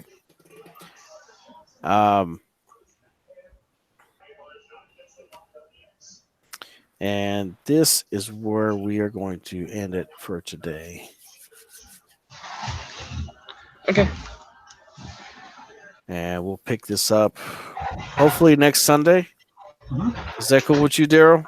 Can you make Yeah. next Sunday, bud? Yeah, definitely. Okay. Could we make a start time 2 hours after we did today? Because it was 5 p.m. here. What would that make it over there? So what time did we start for you? Is what I'm trying to say. Oh, it started at 9 for me in the morning. Would we be able to make A it? little bit later? Yeah. I think we could do that. But that, or I'll start it an hour later, and you just jump in when you can. Yeah, that's fine by me. I know I gotta check with Sandra. I know Alex usually just can when he can. It's not too late for you, is it, Kate? No, I can see what I can do to make it work. Okay. If you guys just throw in the game chat, we'll just bracket in a time, even if it's 2 or 3 hours at a time. We'll make it work. Yeah, sounds good. So Sounds what do good. you guys think? What do you guys think so far? I enjoyed it. It was good. That I'm looking forward to seeing how it develops. Okay, cool. I'll be better off when I have my character fleshed out a bit better. Yeah. I'll just take your time. You know. If you need any more information as far as what we start with and all our stuff, just let me know. Just out But of curiosity, how are we doing level ups and things? I'm doing milestones. So this is half of a milestone. Right. The next time we run one, you guys will probably level up. Unless it's a major milestone, then you guys will just level up right then and there. But you're not there just yet. Probably at the end of next session, you'll probably hit level 4. Okay.